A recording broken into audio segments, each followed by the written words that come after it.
few places we could start. Obviously, Eric, the top story is Miz turning on Carmelo after Carmelo Hayes broke up with him. Maybe Miz would say Carmelo turned on him. We'll get to that. Give it all the time it deserves, whether that's 2 minutes or 5 minutes. We'll decide later. But we did have a contract signing. I actually want to start there. It wasn't good. It didn't get me excited about the match. I mean, Tiffany Stratton looks like a star, and then she talks. And I mean, I'm not saying this to be cruel or mean. There's a lot of wrestlers, male and female, who are not great talkers, but she has such a look. She's been pushed so hard out of the gate, and it worked as a heel, but as a baby face, it's just she needs more work. And she doesn't seem natural or comfortable talking. The vocal, I mean, she needs a vocal coach. A lot of people in wrestling could have used vocal coaches over the years. She is on that list, but she is pushed so prominently. And in a segment like this, where she has to act more human, it's not like just a short soundbite interview where you can kind of get away with it. Like, that's what jumped out to me more. Is she's standing there and it's just, she's trying to talk to another person as if those are words coming into her mind. And it just doesn't sound good. And then she closes with the Tiffy time thing, which I think WWE and Tiffany and Paul Levesque underestimate. It's kind of turning into a turnoff. I mean, it's a guess on my part. I mean, I'm not saying that she's getting booed or anything like that, but I think it's not a full-fledged character, and I think it's going to hold her back. And I mean, so anyway, I could go on. And then you have a problem with Stephanie Vaquer. You know, her syntax was wrong. She didn't memorize whatever word she was told to say. Her phrase was off. It's like one or the other, you know, you could maybe forgive a little bit, but it just was such an uneventful, clunky segment with two people who just, frankly, were put in a position to not win. This isn't picking on Tiffany. She's doing what she's told to do, but you should put people in a position to not look that green and awkward. And I just didn't think that worked out. One, then the heels came out and, you know, Kiana James did all the talking, and then there's a pro, someone who can talk, and suddenly the segment picked up steam. Am I being too hard on either of them or the segment here? Because honestly, if I am, I want to hear it from you or anyone. So I absolutely do not think you're being too hard on both of them. And it exposes them, at least if they have someone to play off the other one that's actually good at this, then there's a chance. Mm-hmm. But Tiffany was one note when she was a heel, but it was at least a note that worked for a heel. It's supposed to get heel heat. You're one note. Boo. Yeah, exactly. Yeah. She can say it's always Tiffy time all she wants, but she just sounds like a high school senior at this point, and she's not progressing at all. And it's been a while. The one thing she has going for her right now is they're touting this undefeated streak she has for 2025, which may be coming to an end in a few days. I have no idea. But everything else has been just so uneventful. And with Vaquer, as much as she is talented in the ring, if she cannot figure out how to get her points across better in English, it's going to be a rough go. And I think she got exposed even more than Tiffany tonight. However, saying the entire segment was a flop, I felt that way up until no table got flipped and they just kind of, Nick Aldis walked them to the front and said, these two are going to be wrestling each other this Sunday or whenever it is, the 11th. And that was kind of refreshing to see that nothing happened during the segment itself, even if it followed two of the most unimpressive promos prior to that we've had in some time. I think you're on mute, Wade. It always tells me it just takes me a second to unmute it. The screen flashes at me. You're talking and you're muted. It senses it. So I'm in this. I'm trying not to look panicked while I look for, get my mouse over the button on mute myself. And then you guys hopefully chime in and just rub it in. The quote. I'm here. We're picking on everybody else and look at me. The quote from Vaquer is she told Stratton that she'll show her who she is, and she said, "I won't be losing any much." Yeah, that was bad. I mean, I don't know. So they're putting the goal of not the goal is the wrong word. The duty of a booker, of a promoter, of a producer let's put people in a position to win. You know, you don't have point guards in the NBA play center. You don't have centers dribble the ball up the court unless Rudy Gobert's on a breakaway and he just wants to show off. And that sometimes goes well, sometimes not. You know, they're putting them out there in positions where they're not shining and they get exposed. And I don't know. How long does it take before they give her a mouthpiece of some kind? Well, that's the thing. I was going to say, I don't have like an obvious solution because, I mean, if you turn Tiffany heel and you turn Vicaire heel and have her have a manager, everything is solved. But Vicaire's ring style, and this has always been, you know, it's like the issue with Seth Rollins for so many years, was he wrestles like a babyface, but his personality is not likable. And so what do? You know, it's a conundrum. It's better when you have somebody like Will Ospreay, who's super likable and he's super athletic and dynamic in the ring. But I'm not sure. I mean, tough. There are ways to protect. I mean, the reality is they fill 2 hours and plus, you know, 2 hours plus with Raw, 2 hours of SmackDown, 2 hours of NXT. It is a show which top stars generally almost always need to communicate to the audience. That's part of their job. This isn't like an actual sport where that shouldn't matter. Like in UFC, if you're a badass, you beat people up. If you can talk, you can't talk. It shouldn't slow down your push, so to speak. You should still get big fights. But in pro wrestling, it's different. You get to kind of pick who wins and loses. You get to pick who gets featured. You should pick people who can carry things. Vicaire is super special in the ring. The announcers can talk about that. They underline it. When the bell rings, it's great. But it is tough to get people, the WWE audience, the way WWE promotes this product, super invested in characters if they can't feel a bond with them through the traditional communication or something that's edited afterwards, where there's captions on the screen, video, you know, where they really produce it. But the thing is when you're doing a contract signing, maybe that was a bad idea. Maybe we didn't need a contract signing here. I do think people, you know, when English is your second language and you're a babyface, I think people be more forgiving. So it's not like, oh, they're going to turn on Vicaire. It's just the reality is it's not a particularly compelling segment when you're trying to sell a fight, when you can't really communicate. And the contract signing segments are built around communicating verbally. I mean, there's body language, facial expressions, tipping tables over, of course. That is part of it too. Sure. Yeah. Darrell Freeman says on this, in the chat, they feel like people are willing to hear Vicaire out because she is over, and they think that fans will bear with her. And I do think I don't think fans are. I think that fans might turn against Tiffany a little bit because she does seem like, look at her, she's getting pushed because of everything you see, and people probably go, that's been her whole life. True or not, you know, I'm not saying it'd be fair. And then there's others who will cheer her no matter what for all the same reasons I just said that some people resent her. But with Vicaire, they're not going to turn against her. My point is, it's just not good TV. Right. I'm not saying like they're going to resent Vicaire or start booing her. It's just not good TV, and I think there should be a better way to finesse the situation. That's my stance, and I want to be clear on that. I'm not saying fans are going to turn on her. I think they are going to be forgiving of her and like her. It just doesn't make for good TV. And if you want people to spend 2 hours on a Friday night watching your show, you got to make it entertaining. And that was awkward and kind of uncomfortable for, you know, different reasons for each of them. Yeah, I couldn't agree more. It's every bit of TV time is valuable. And if you're trying to attract new viewers, if anyone watched that segment tonight and hasn't seen either of them wrestle before, there's no way they would be interested in that match. And they probably could have navigated around this if they had Aldis kind of do most of the talking today and kind of prompted them to just react to what he was saying. They probably could have done a better job, but maybe they wanted to see what they could accomplish here. I don't know. It seems like it was a mistake. Yeah. Well, and it's adding up because there's so many women in the company right now that are in the same spot. Julie is the same way. We saw, I mean, the segment on Raw with Io Sky was cringeworthy. So they need to figure out something. I know. Yeah. I think you can get away with one person who's mega talented, likable, popular, who doesn't have good communication skills. And you can get away with somebody who's great communication skills and a good look, but isn't great in the ring. And you can get away with, you know, like you can be missing one ingredient if you have all, but you can't have, you know, 4 out of your top 8 wrestlers, and I'm not doing the math accurately, but like all missing the communication part of it.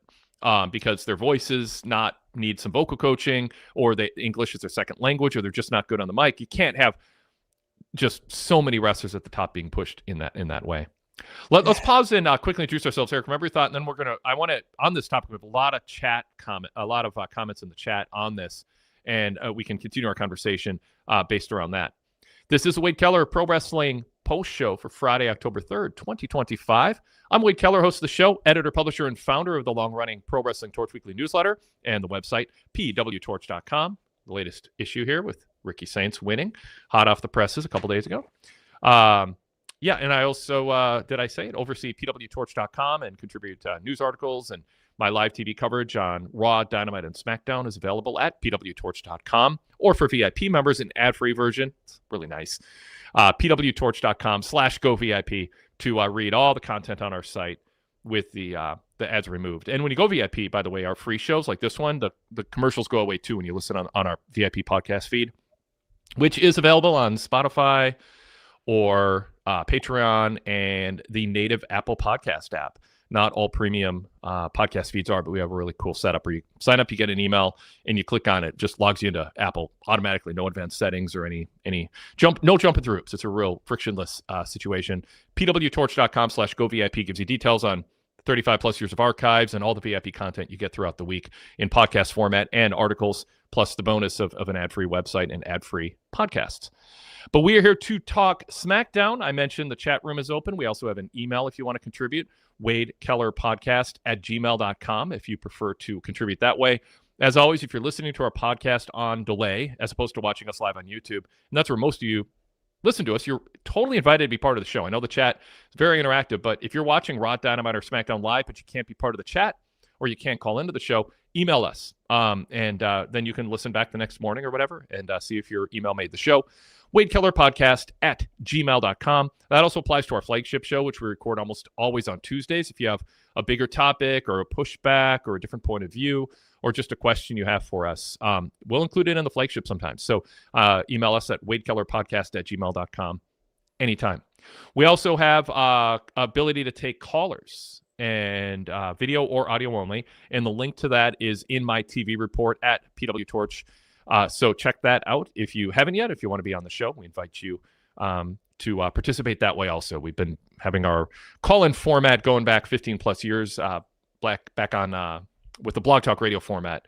And now since we moved to YouTube over a year ago, we are still incorporating callers on a regular basis, and you're invited to be a first-time caller. So if you're listening to us or watching us live on YouTube, take the dive, give us and join us. And if you're watching us on delay, join us if it works on Wednesday, Friday, or Monday in the future.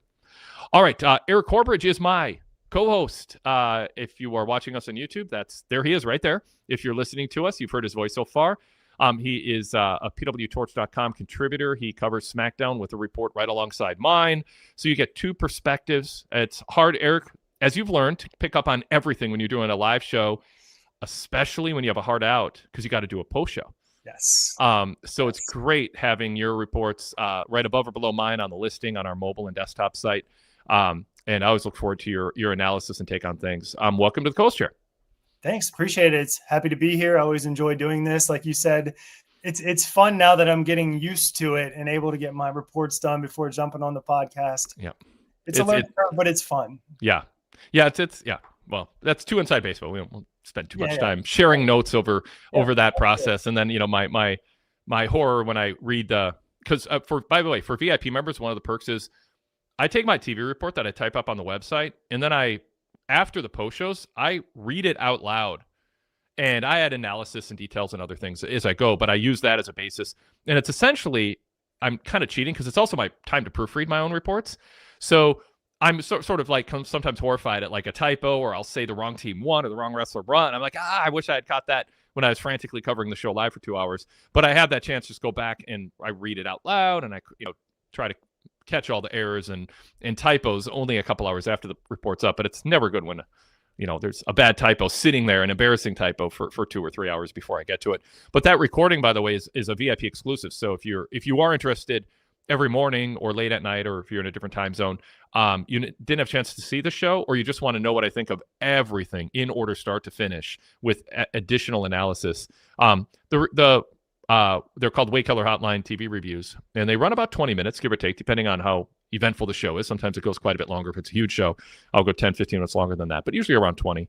And that comes with VIP membership. So you might want to start with that if you have a VIP membership. If you didn't see the show, Raw, Dynamite, SmackDown, find out in 20 minutes what happened, and then switch to the ad-free post-show and hear us talk about it, and you'll have that foundation of knowledge. And I know a lot of VIP members do it in that order. Anyway, PWTorch.com/GoVIP. We'd love to have you as a member. Support a small business. I know there's a lot of big corporations right now that you kind of got to plug your nose and decide if you want to support them or not. Hopefully, you don't look at us that way. We're a small business, family business. 4 generations have worked and taken paychecks from the Torch doing this since I started it.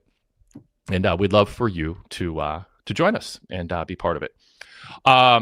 Eric, let's get back to talking SmackDown here. I said we had a lot of comments in the chat on this topic. Let me introduce a few, and I want to get your response to them.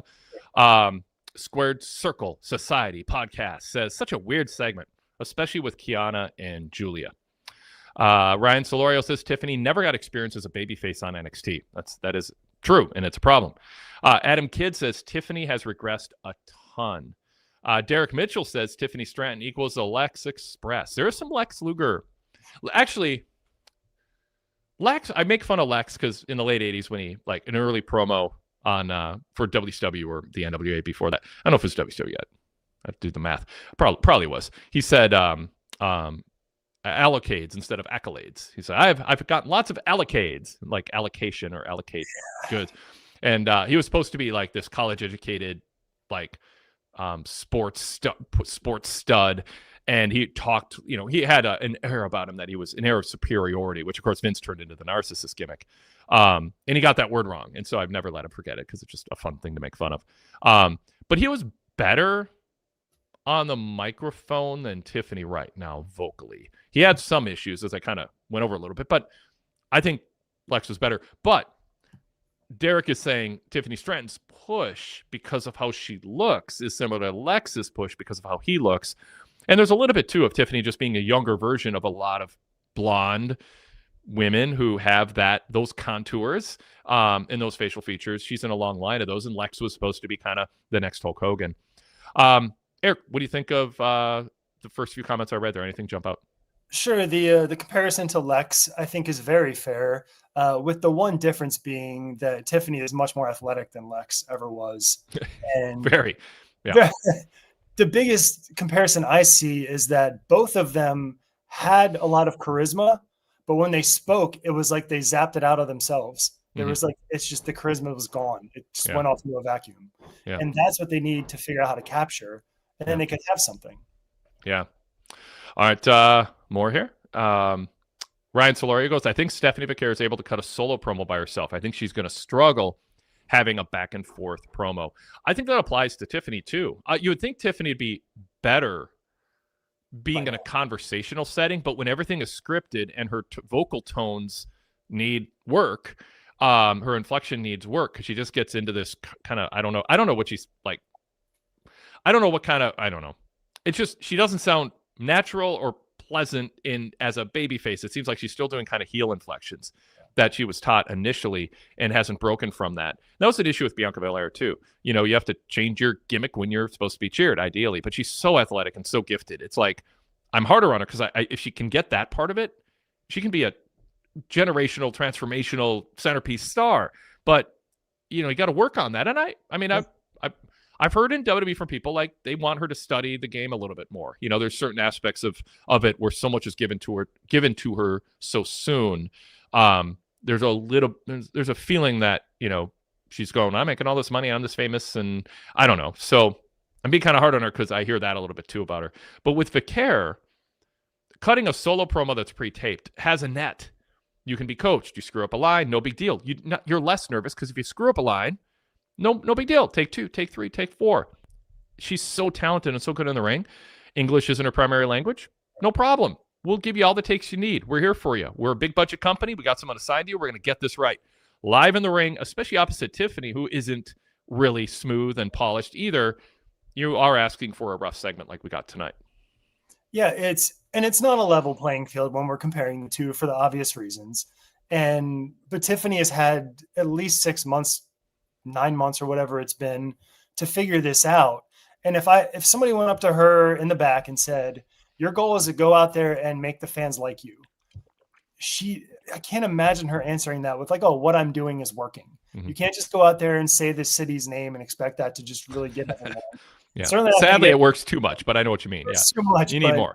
Just in the arena. And we've seen how someone can struggle with the language and still keep themselves over as a baby face. Even though I just sort of trashed what she did on Monday, Io Sky has spent a lot of time getting herself over and staying over through her charisma that radiates off of her, even if she doesn't say a whole lot. But these two haven't shown the ability to do that at all. Yeah. Yep. Exactly.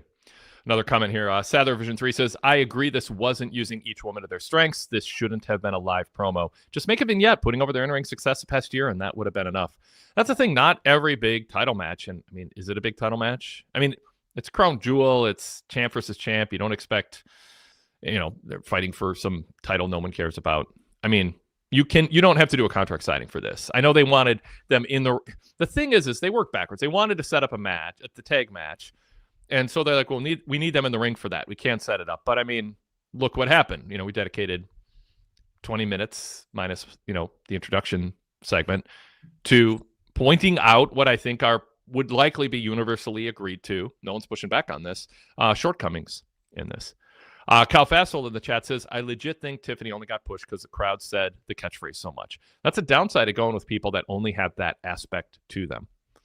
Then we have Mark Pischetti saying Tiffany needs to drop Tiffy time yesterday. Her act will flounder if they don't have a next arc or act in her character arc. Darrell says Tiffany wasn't good as a heel on the mic, and she has had her growth stunted because of the Tiffy time character. That segment was built around Vaquer's aura and to hold the segment because no one there could talk. Yeah. And the sad part is Vaquer's aura is going to wear off very quickly. Like I know the hardcore fans will not bail on her. Yep. But the normal audience is going to bail on her quickly. Yeah, no, the thing is, you can have a following, but it's hard to build more of a following when you're put in positions that don't play to your strengths.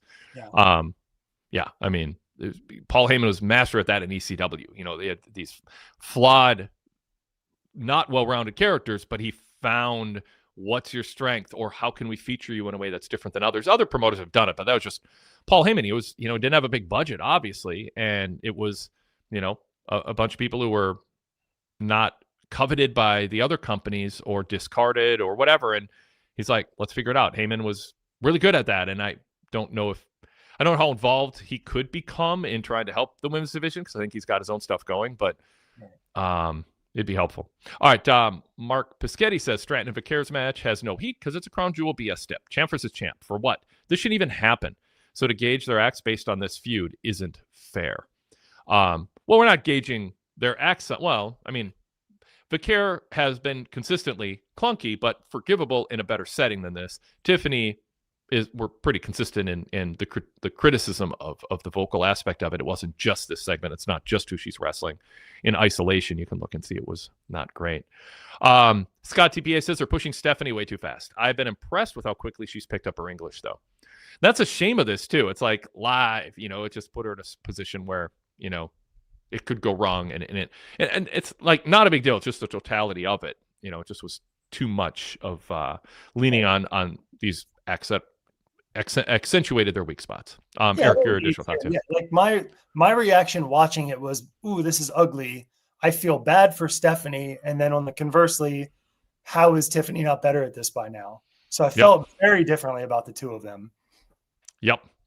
Sadler Vision 3 says, I had the same voice critique about Shayna Baszler. She looks intimidating and has the MMA credentials to help that, but her shockingly high-pitched voice made her less believable as a badass. And again, if you hit the gym and you're working out in the ring and you have somebody doing your outfits, this is not shaming anybody. It is just a skill you need to develop if you're going to speak on air. People who are in theater and TV, they have voice coaches. Everybody who's been in theater, Kelly Wells was on talking about that. You have voice coaches. It's like, nobody has muscles until they go to the gym. Yep. So saying someone should go to the gym to build muscles is not shaming them if your goal is to be muscular. And you're going to be overcome. How much did Cody work on his lisp? He worked on that for a long time. Yep. And if you want to talk about a female wrestler with a high-pitched voice, Chyna made it through it just fine. Yeah. Yep. So there's ways to overcome it if you can. Shayna just wasn't able to do it. Exactly. Yep. All right. Super chat, Nima P. Azar. Thank you, Nima, by the way. Says, despite the communication skills, Io still has a bond with the audience. And that's the thing. Every situation's different. Io is endearing, and I think Stephanie's going to be fine, but she's going to be better off if she's not put on live TV opposite of somebody who's not great on the mic and doesn't have a net, at this stage. I mean, she's coming along, but I think Io and Vicaire will be fine, but you want to be better than fine, You don't, yeah. If they want to get up into the level of the Ripleys and the Becky Lynches and the Biancas, exactly. Better. Yep. By the way, Kyle Fassel says, I remember Eric's first post show was a technical disaster. Glad he's had some smooth post shows now. Always good analysis. Good memory there. Good memory. I remember. Yes. BJF says, as far as Io goes, yeah, at least the Io stuff is entertaining. It's cringy, but not awkward. All right. Did I already read this? No. Darrell says, Vicaire shouldn't be in a segment like that right now. We're working on her English, but you would believe Tiffy would lead it, but she hasn't grown a bit yet. And that was the real problem. Yeah. Brock Bedingfield says, keep Stephanie to recorded promo segments. Keep the best take until she gets better. Exactly. The contract trope didn't help the segment either, says Mark Pischetti. And Scott TPA says, Tiffany's great to look at and can wrestle well, but yeah, I hate hearing her voice. Ryan Solorio goes, I think Stephanie's able to cut a solo promo by herself. I think she's going to struggle having a back and forth promo. Couple other comments here. Ryan Solorio adds, Stephanie is able to cut good solo promos live in the ring by herself, i.e. the Raw after WrestlePalooza. It was okay. It was better than this for sure. But and I actually praise that because I like that it was just, she won. Let's hear from her. And it didn't have to turn into anything else. Like, that's nice to have sort of baseline segments, and it allowed people to kind of see her. Okay, she's trying, she's getting better, but she's a real person. It's just that back and forth with the syntax got messed up. Saiti says, Tiff was doing nicely with a slow push until the Australian fans went wild for. Darn Australians. Triple H got giddy and booked her to the moon before anyone was ready. You're about to be in Australia, so get ready for another 6 months of this. Yep, exactly. Sadler adds, Tiffany admitted to imposter syndrome on a podcast I listened to. I think it was Logan Paul's. It probably doesn't help with her confidence on the mic. Yeah, that's not, you got to have confidence, but you can't just manufacture confidence. Just like get a vocal coach, talk to veterans, spend more time asking them for feedback, and male and female and agents and active wrestlers, and say, I want help. I want to get better at this. Don't just show up and worry about makeup and getting in a few athletic spots. Darrell says they seem to feel like they have to have Vicaire on the show if they have her at the show because she is over, but I think they can keep her off a show if she's not in a match. I think there's some really creative ways to push people and get them on television that doesn't expose their number one weakness. Goodfella 1422 says, Stephanie feels authentic to me. I'll take the ride with her for a few months. Totally. This is one segment, and it was the first 2/3 of a segment because then Kiana James came out and showed, oh, look, it's more interesting when someone who can talk is doing the talking. Brock Bennyfield says, I like when wrestlers speak in their own language and they use subtitles. Nothing wrong with that. Totally agree. For Nakamura, not that long ago, and they were even doing it for Julia. Some of those pre-tapes were great. I put on captions when I watch TV shows when there's a British accent that I know I'm going to lose some of the language. And they say younger people, and I've heard about this. A much higher percentage than older people are watching with captions on all the time now when they watch their shows. They just turn on post captioning. I saw some stat on that it's substantially more higher percentage of young people. So just something people are kind of used to. I don't think anyone's going to judge it. Adam Kidd says Io emotes with her facial expressions. Stephanie looks like she's dead inside. Ooh, yikes. All right. CJ LaChapelle says, I really like Io, but I only have so much sympathy for her. And after her and Damage Control turned on Bailey last year, what goes around comes around. You knew CJ would work Bailey into it. Mark Bischetti says Triple H's booking feels like a pinball, just bounce it around without really putting talent on definable journeys. That's a bigger topic, but I think there's something to that. Adam Kidd says Tiffany really feels like she's lost all confidence on the mic. And they did it with Asuka this week. Ryan points out. Yeah. You did it well. All right. Anything else you want to add on this? I mean, that's a lot on that one segment in the talking, but the chat's brought in a lot of good points. So I think we vocalized better than they did tonight. yes. Thank you. All right, let's bring Sean Plichta into the conversation. Sometimes guest co-host, longtime caller to our various formats. Sean, good to see you. Welcome. Good to be on. Thanks for having me on, Eric. It's my first time actually getting to talk to you, because the first few times you've been on there, even with the technical disaster, why they have to bring that up, Eric? I mean, we got way past that. Why did you bring it up? Yes. So it's good to talk to you. No, Wade, can I bring up what I thought about the segment in general? I know we've talked about it, but I want to hear my thoughts. If that's okay. Yeah. So the segment, it wasn't good. No, I'm with you guys. It wasn't good for all the things you said. But for me, the thing I've had with Tiffany, and I've talked to you, obviously I've said many times, I was worried about Tiffany, and it's been right. I've been very worried for a good reason. But the other thing that really hurts me about Tiffany is when she was a heel with Nia, they didn't really do a good job of making her feel really relatable during that whole instance. And so we didn't really get to know who she was during that, other than she was arrogant and we were on Tiffy time again. And that's all we knew. We didn't really get to go on a journey with her up to when Nia turned on her.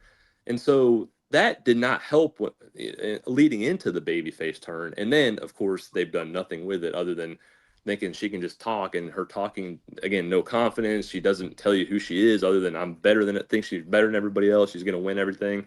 And so that just really bums me out, because again, Tiffany's so dang good in the ring, and all of her matches have been really good.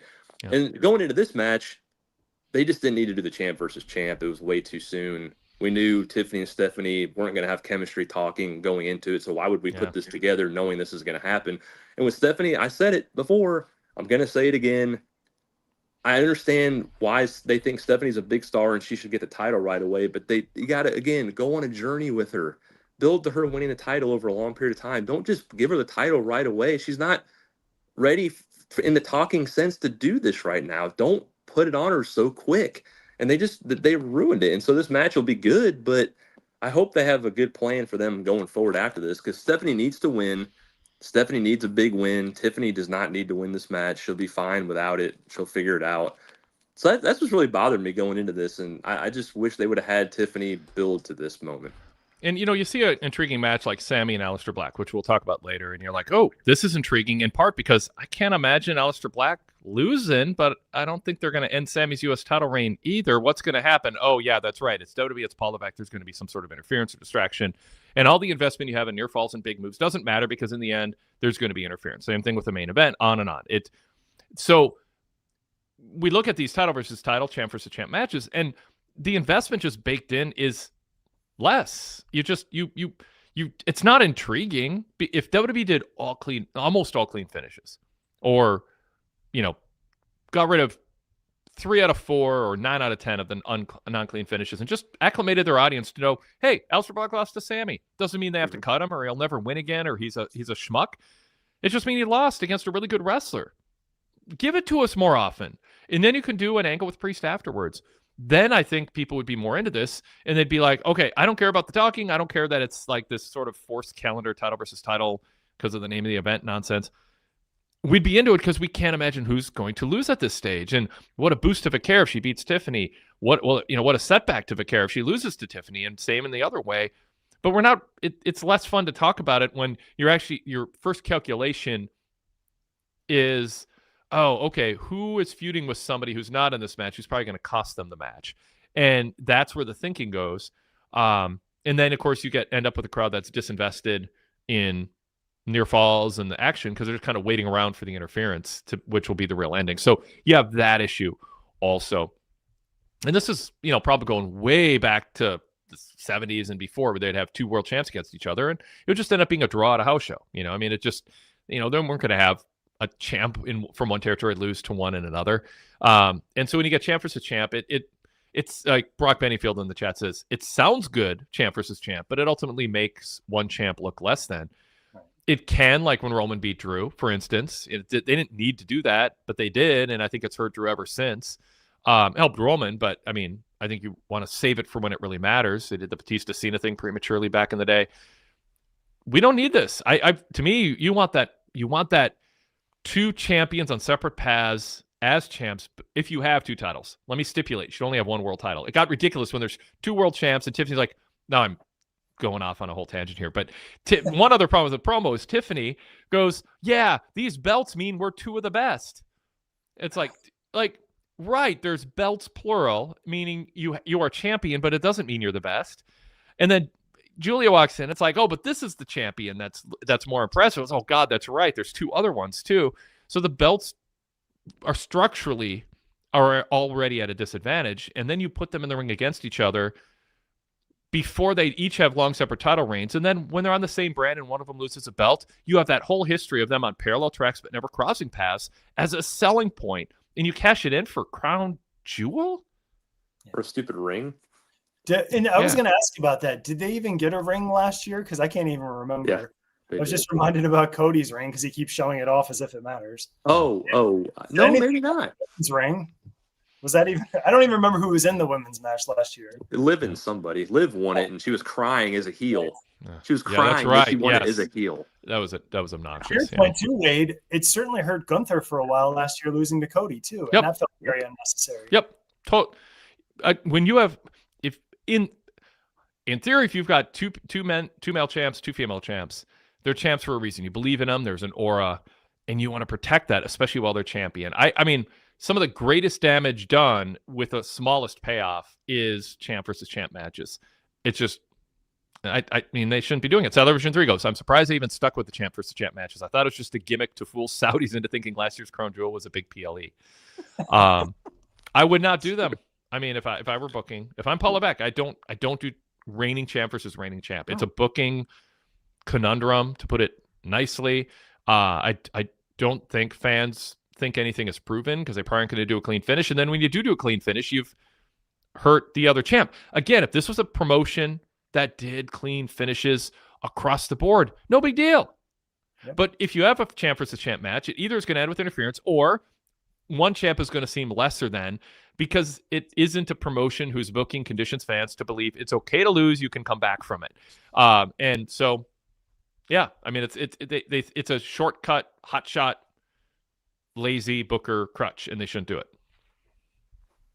Yeah. I think, and I was advocating even months ago about Jade maybe winning the title. Imagine her and Stephanie doing that. Oh my gosh, that'd probably be even worse.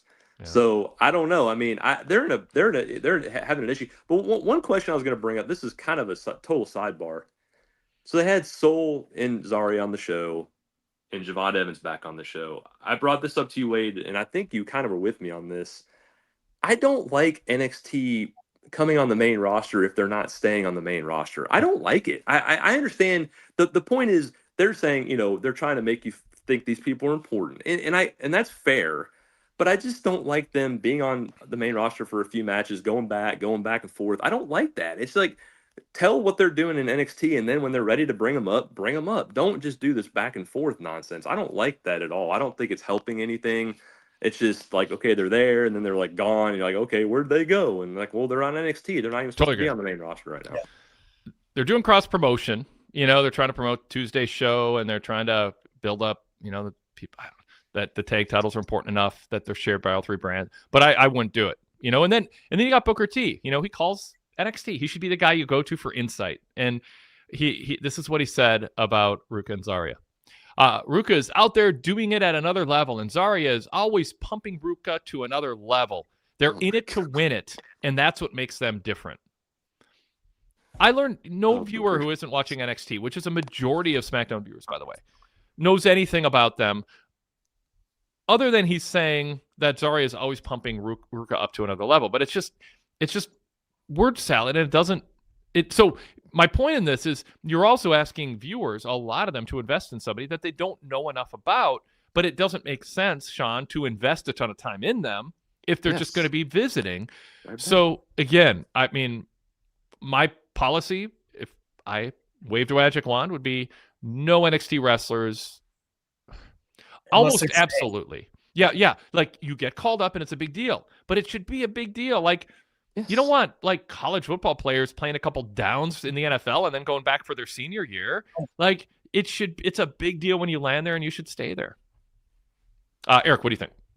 Yeah, I mean, I was going to make the same comparison. If I'm watching a baseball game and guy got pulled up from the minors and he's hitting well and playing well, and then they inexplicably send him back, I'm like, well, what was the point of that? Why'd you do that? He showed he belonged. Like, keep him up here.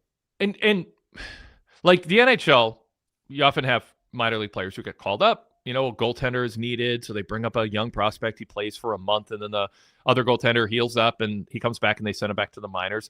That's kind of part of the progress, but that's not the story WWE tells. Like, they don't tell a story that, well, they're not ready for primetime yet, but they're going to be tested, but they'll be sent back. I mean, I think they think that's what they're doing, but they don't tell that story well, and it's NXT is on national TV, and it's a revenue generator, and it has special events. NHL minor league isn't. It's in smaller towns, and they don't televise them in NHL markets. So it's different, and it doesn't work.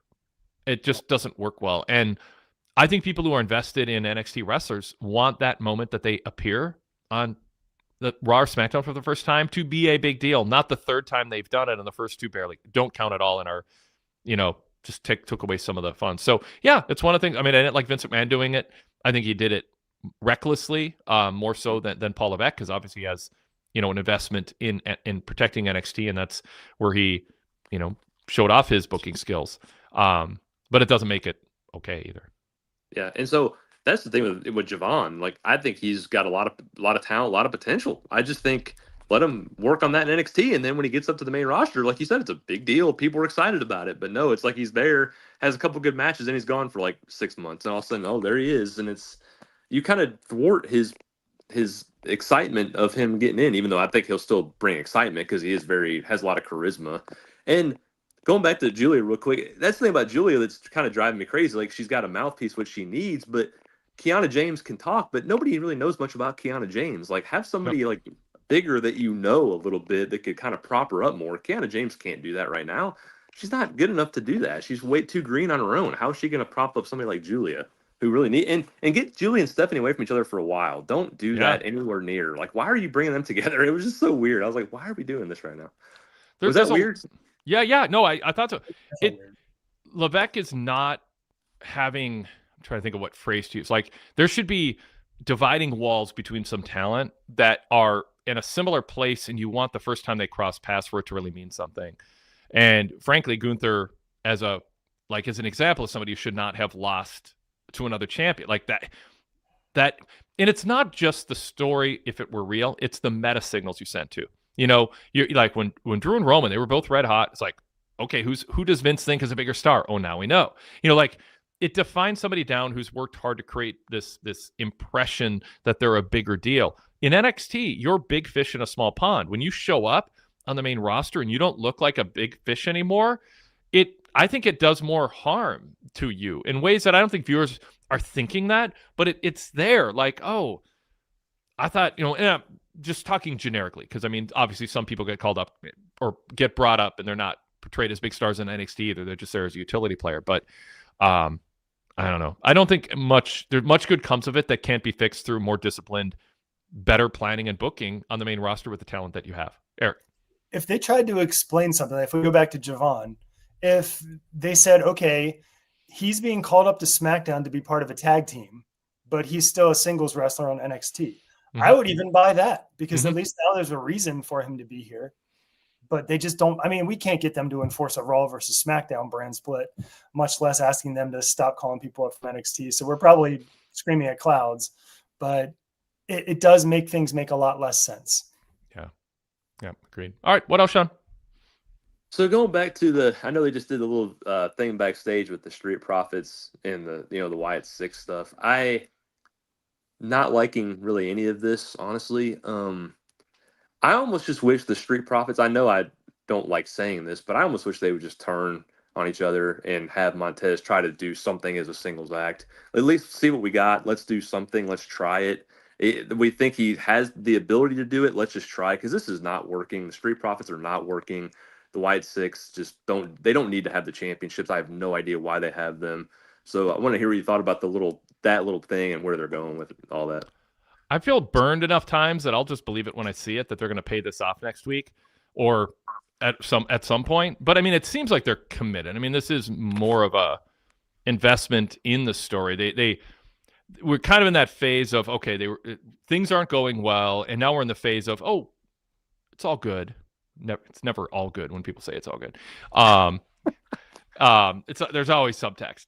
And so, I mean, I'm expecting the White Six to do some voodoo hocus pocus on Dawkins probably and get him to join them. I don't know, but maybe not. You could argue the Prophets are needed something. So teasing that there's dissension, but then having them say and try to, it's almost like they're trying to talk themselves into it. I think that's deliberate. No, we had some issues, but we realized we're better together and we got more things to accomplish, but it almost feels like they're trying to convince themselves of that. So I don't know what to make of it. And I don't know that either option I think is going to be great. I'm not convinced of that, but hopefully they have something in mind that'll impress me. What do you think, Eric? Can I put my Booker hat on for a second? Yeah. My thought is the Prophets are breaking up next week, or at least we're starting down that route. And I think it would be interesting if they lose the match, something happens, there's miscommunication, they lose. One of them gets frustrated. Somebody somehow accidentally knocks BFAB down. And that causes a big rift between the two of them because one of them just knocked her down. And then we see where that goes from there. I'm fully in agreement with both of you about how stale it's been with the Prophets for a long time. I'm actually more bullish on the Wyatts right now, though. Interesting. I mentioned it a few weeks ago in my report. I really firmly believe they stole Karrion Kross's gimmick of trying to reach in and prey on the insecurities of whoever they're up against. And I think they're trying to reach in and find whatever's going on with the teams that are out there in the tag team division and just splitting them so they can continue to hold on to these belts. Maybe I'm giving them far too much credit. Mm-hmm. That's the way I'm convincing myself of what they're doing. Mm-hmm. Because if that's the case, I think that gives them a focus, and that's something that actually is working. What do you think, Sean? You intrigued? Your body language. No, I'm not, Eric. I mean, no, you gave a good pitch. I just don't. I mean, it's just, I don't know. Just the I mean, I don't know. I just don't like any of the people involved other than Nikki, I guess. And I mean, Bo Dallas just isn't. I mean, come on, you're not wearing a mask when you're doing the vignettes, then you come out with a stupid mask on. It's just, I'm not a Joe Gacy. I mean, he's okay. I mean, Dexter Lumis does nothing for me. Nikki Cross is fine. I mean, I just wish she could be doing way better than this, in my personal opinion. And so that just drags it down for me. I mean, I'm willing to see it play out, but right now I'm not looking forward to what they have. And I mean, the Street Profits have just been stale for a long time, and I like them as individual, and that's why I say I wish they would just let Montez try to do something as an individual and see where they can go and see if they can build the fans behind it and just try to get something energized. But because the tag team, like you said, Wade, they're not doing anything with tag teams. They have all these talented tag teams and they just don't tell stories with them, and it's just sad because there's a lot of good teams. Do you know what the Street Profits want, Sean? Do what? Do you know what the Street Profits want? The smoke. The smoke. That's, yeah. I mean, like, I want them to grow beyond that, and I just so desperately want them to not end with that phrase when they're trying to get us to think they're serious people instead of, we got to get our line in. It's the same with Tiffany. It's like a contract signing. You're facing a champ. It's this moment of these two rising stars, or top. I shouldn't say. I mean, they're risen to world championship status, but they both sort of are rising stars in the sense that they still have more to prove. And she ends with Tiffy time and holds her belt up. It's just, can we not end with that cliche? I get Vince McMahon had this thing of, got to drive it home. The people who watch it are going to be sick of it, but it's about reaching all the other people. And we don't, the people who are sick of it are already watching every week. They're not going to turn off. And there's some merit to that. But I mean, there is a point where there's also merit in having some of these wrestlers seem like grown-up human beings who don't think, when we're trying to talk about whether we're really going to stay together despite dissension, or in Tiffany's case, I have this huge match against the other top champion, and you're like, but I'm going to get my line in at the end. It just doesn't land. It doesn't connect. And so whatever the Profits do, I really want them to move to not look like they're just phoning it in, doing what's worked. We got our role. We'll ride it out. We get paid well. You don't want too many people like that on the roster at once, especially people who have been doing essentially the same act for a long time. So I'm I don't need to know this is going to be a great angle to know that I'd rather have them do this than just pull the string on the doll and let go, and it just repeats the same promo like a kid's doll. Yeah. And their matches are the exact same too. I know. The exact same. The same moves, like every bit for bit, and it's like, wow, that's too. But you know, so. I mean, that's. I was gonna say that's true with a lot of takes. I mean, it's yeah. You know, but there is something about the. I don't want to pick on them because I'm thinking of a lot of wrestlers who are like that in WWE. But there is something about the Profits where it's like Ford's got to get his running flip dive spot in. And it's like, you don't need to do that every match. It's like, I know, we don't want to let the fans down in this city. It's like, just go out and tell a good story. Like, if fans are not reacting to moves, but they're invested in your matches because it doesn't seem like the matches are just filling time until you can do a big spot that's your signature, I think people will be more invested and more happy. I mean, it's not happening in every city, but they were down 5,000 fans in Cincinnati compared to where they were 8 months ago. You know, I mean, and they're up in some cities. WrestleNomics just put out a good chart on this, but they're down more often than not. And you know, and they had John Cena that was supposed to like just pop it. You know, I mean, he only appeared so many times, but increase interest in the product. And it's down more than it's up.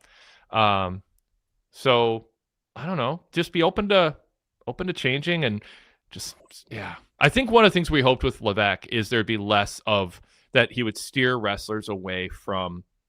You know, and I know he rose on the crotch chop and, you know, catchphrases and stuff too, but there just comes a point where use it to get yourself over and then sprinkle in your signature spot, sprinkle in your catchphrases, but don't make it seem like it's just, you're just on automatic. And now's the time to try some things too. Now's the time of year you want to try some stuff, and they're pretty low on star power on SmackDown. Yeah. So see what they can do with some of these others. Yeah. Brock Benningfield says Ford had a window a few years ago where he was red hot and the crowd is feeling him. It's a missed opportunity. It does kind of feel like you've just been hanging out too long, doing the same thing, you know, and at some point you look for somebody to show spark and grow. And I think management kind of maybe wanted that too. I don't know. Sean, anything else? Yeah. So the last big thing I wanted to bring up, and then I'll let you guys talk about the main at the end. With Drew, that's kind of the same thing with Drew is, they have so much they can do with that character, and then they just have him, you know, just lose one match to Cody, and that's it. And it just feels so flat. And then he comes out, he does his fun complaining, but it's just like, and then, but leading into Fatu with the little vignette they did with him, which I wanted to hear your thoughts about this because I did like the vignette. I thought it was cool. He's got a lot of charisma. But I've heard Todd say this, and I'm feeling more and more with him on this, that talking too much will be bad for Fatu. I think could hurt him in the long run. I think he's a big star. I think there's a lot of good stuff they're going to do with him. And I think he's obviously going to just beat Drew, and Drew gets hurt even more by it. So what do you think about the vignette? Is talking good for him, or should he kind of tone it down a little bit and not talk as much as he has been? Eric, what do you think? I think and have felt for a while now that, much like we were just talking about, Fatu needs to stop worrying about getting his catchphrases into every single promo that he cuts. He doesn't need them. Unlike some of the others that are relying on them, his presence comes across no matter what he's saying, so he doesn't need them. And if he just sprinkled them in, he'd be much better off. Because I actually thought the promo was good. That was the only part I didn't like, is that you don't need to say this right now. At the end. I think I don't mind Fatu talking. I think he's credible. I think there's an edge to it. I think they could have gone the other direction. I don't think there's just one right way to do it. But man, would I like to see him cut a promo where he goes da da da da da. And as you know, I'm all gas, no brakes. And Saturday, my opponent's going to find that out. You know, like my point is say it in a flow, like conversationally. You can get it in, but don't look like you're leading up to this moment where everyone brace yourself. Here it comes. All gas, no brakes. Yeah, I finished strong. It's like the Olympics where the gymnast lands and then they strike the pose. Too many wrestlers are landing and striking the pose with their catchphrase at the end. You know, want the smoke, Tiffy time. If it's your catchphrase, make it sound normal. Like, you know, Tiffy could go, Stephanie, I have a ton of respect for you. I mean, like, God, it would just be nice to hear someone talk like a human being. You have Tiffany do that. Like, I have a ton of respect for you. I look at you and I'm like, there's things you do that I make note of, and I'm trying to scout. you, but Saturday, in my mind, I think it's going to be Tiffy time. I think that I have the athletic ability, and I can do this and I can do that. And I think you're going to be surprised because I'm going to throw a couple twists in there. I know you've been studying what I do. I've been studying what you do. I'm coming at you with a different thing. So you get Tiffany time in there, but it's part of sounding like way. You don't draw a ton of attention to it. You don't underline it. You don't land and strike a pose at the end like, there's my catchphrase. So I think there's a happy medium. And like Jacob Fatu's strength is getting back to him street authenticity. Like there's this, he's been through it. He can speak to it. And it just he undoes it by closing with the dismount and the landing and the pose and the smile, so yeah, I think there's another, we talk about AEW. It's like there's a whole other way to do wrestling. And instead it's just sort of a mix of ECW, WCW, and WWF and, lights out. And then the announcer acts, it's so dumb on Wednesday. Excalibur's like, I guess we're having problems with the lights. It's like, no, every time the lights go out, it because we watched you for 6 years. Someone's standing in the ring and the lights come on and the announcer plays dumb and it insults everybody's intelligence. And I think people want it as an example. I think people just want a company that looks at doing things differently. It's why I harp on in my reports about pin breakups. Like we had 2 or 3 of them tonight where like the pin breakup was helping the pin get finished. Like the wrestler's still covering the other wrestler, their shoulders are still down, and the ref just stops his count for no reason. It's like, why? He didn't break up the cover. He's so reinforcing the cover. Orton did it too. They're reinforcing the cover. They're not breaking it up. Braun Breaker didn't break up the cover. Orton's still covering it. So, like, there's just give a fresh look to things. Like, can we do this better? Like, can we have rules that are enforced in a consistent way? Can we have just and again, that applies also to promos. There's just so much that can be cleaned up, and suddenly everything just feels more authentic, and I think the crowd just naturally connects more to it. And then you're going to get the quote-unquote proper crowd response, which is people not chanting, this is awesome, and get the tables, but they're going to be gasping and reacting and invested in an outcome. And there's so much either WWE or AEW could do right now to clean it up starting next week. Like, this isn't something you need to spend 6 years developing wrestlers in developmental or firing your staff. There's just things you can just go, hey, when you break up a pin, like actually pull the person off the cover. And if you're on the bottom, lift your damn shoulder up.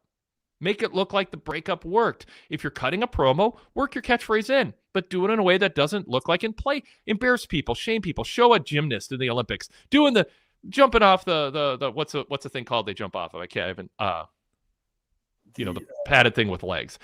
There's a term for it. Chat, help us out. There's the vault. The vault, yeah. No, there's a term. It's named after an animal or something. I don't know. But show people doing that. Say don't end your promo with your catchphrase that looks like you're landing and striking a pose, hoping the judges give you a perfect score. Chat's not helping us here. Not a lot of gymnastics fans. What's the thing? Pummel horse. Thank you, BJ. Oh, pommel horse. Yes, that is. I haven't thought. I Pommel. of that. Pommel. It's pommel. Pommel horse. Okay. Well, BJ, if you lose points now. Come on, BJ. Come on. CJ left. Horse. Yes. Yes. So anyway, I made my point. Like, basically, just watch it through fresh eyes and get rid of a bunch of bad habits. And people, it's one of the simplest, best things you can do. To I think make the product more compelling. Yeah. Wade, have you ever considered doing a special podcast of just having listeners come on and give their pet peeves about what's going on? Gosh, I don't know. I like my pet peeves. I don't like other people's pet peeves. I don't want to hear other people with their pet peeves. No, I'm I bet you. I bet they share a lot of them. Yes, I'm debating what to say because I don't want to sound like I'm being defensive about this, but I don't think pet peeve is the right word for it.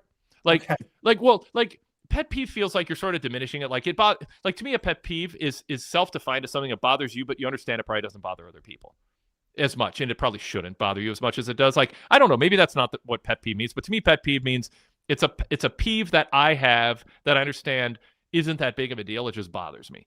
And to me, what I'm saying are actually things that I think if you did 6 or 8 of them and you started next week, people would not know why, but they'd be watching the product, and after a couple of weeks, they'd be like, I like the show better, but I have no idea why.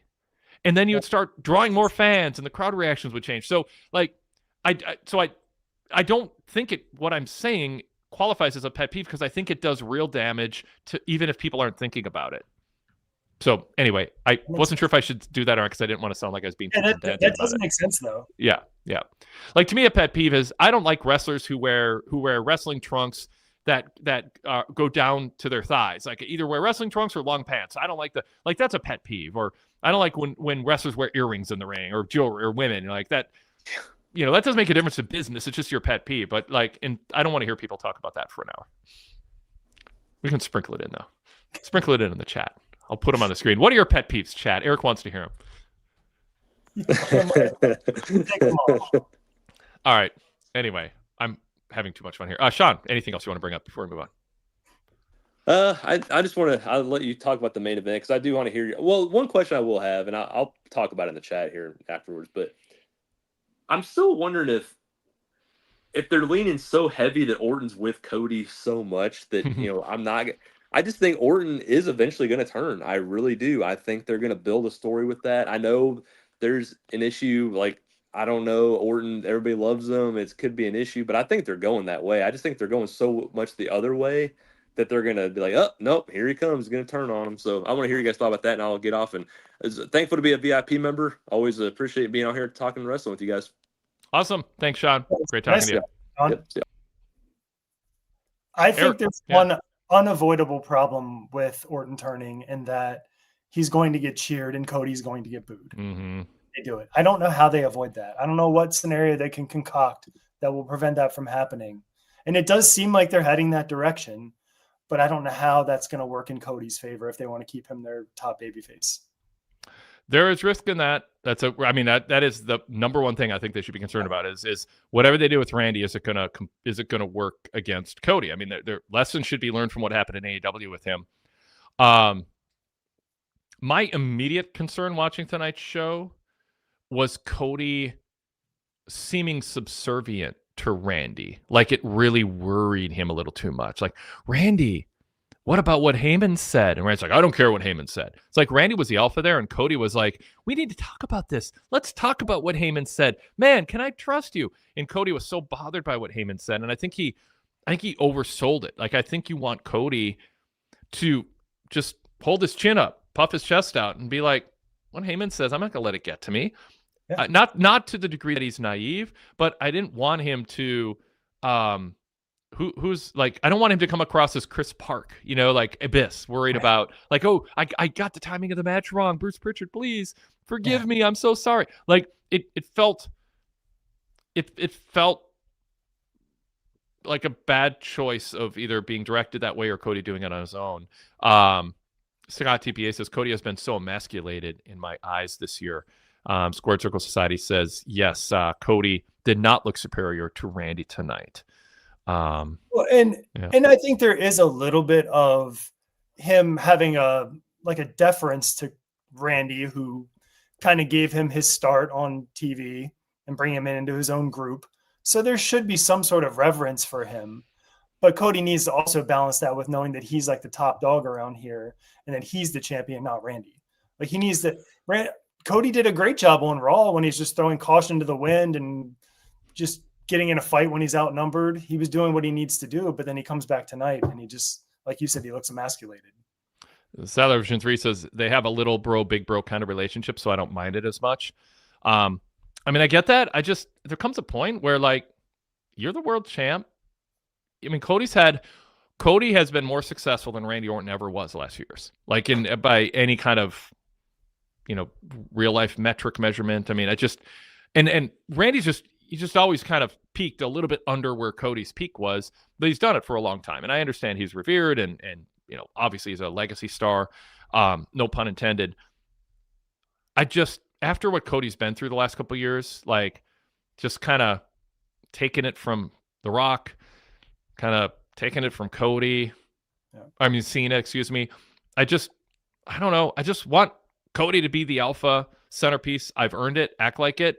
And I mean, there's a way to play off what Heyman said, which is Cody looking at instead of Cody sheepishly looking away. Oh God, I almost don't want to look at Randy because maybe it'll be indicative of the fact that the Viper's going to strike and I'm going to be in trouble. Like, I want Cody to just look over at Randy and be like, we're good, right?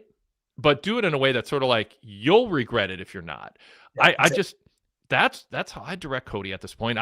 When Cody shows weakness, fans are going to jump on it, and Randy doesn't, which is why he gets cheered no matter what, as you bring up, Eric. So I just think tonight was not a step in the right direction. If Randy turns on Cody and they just go heel face, and I don't know that's going to be exactly what they do. It's Paul Levesque, and they could do different things. And maybe this will all make sense in the end, because Cody will end up being managed by Paul Heyman by March or something, or by August. I mean, in mind. Yeah, they might, and we got to throw that in as more than just a formality asterisk. I mean, there are times they're up to something, we don't see it coming, and that's fine. If it makes sense, great. But right now, if they're trying to make him look like an alpha, I don't think it's working. It's been a rough couple years. It's been a great few years, but also a rough segments where it just felt like, yeah, he hasn't. Sadler goes, I don't mind Orton be the one guy that can big bro Cody because of their past. I'd hate it if he let anyone else do it to him. That's the issue, though. Is like, if Cody had, if Rock and Cena never return and Cody's just on this hot run, I'm like fine with it. My issue is after Cena completely disrespected and no-sold losing to Cody, didn't congratulate him, acted like he was his little young boy, to use a Japan term, whispered in his ear, pat him on the head, and says, hey, kid, you'll be something someday, when Cody's drawn bigger crowds than Cena ever did for a longer stretch of time. And it was part of a boom period bigger than anything Cena oversaw. And I know history doesn't portray it that way, and there's a lot of other factors that lead to it, including the bloodline and whatever, WWE's general growth. But whatever. Cena was ungracious and self-centered, and philosophically, I think his policy is turn the page, move on. But it hurt Cody that Cena just didn't seem to like pay him back, or not give back verbally. Like, yeah, that guy beat me. He's great. You fans, you're lucky. When I'm gone, you got Cody. I mean, like, there's so many things he could have said that would have been gracious and helped him, but he didn't get that. So now we got Cody.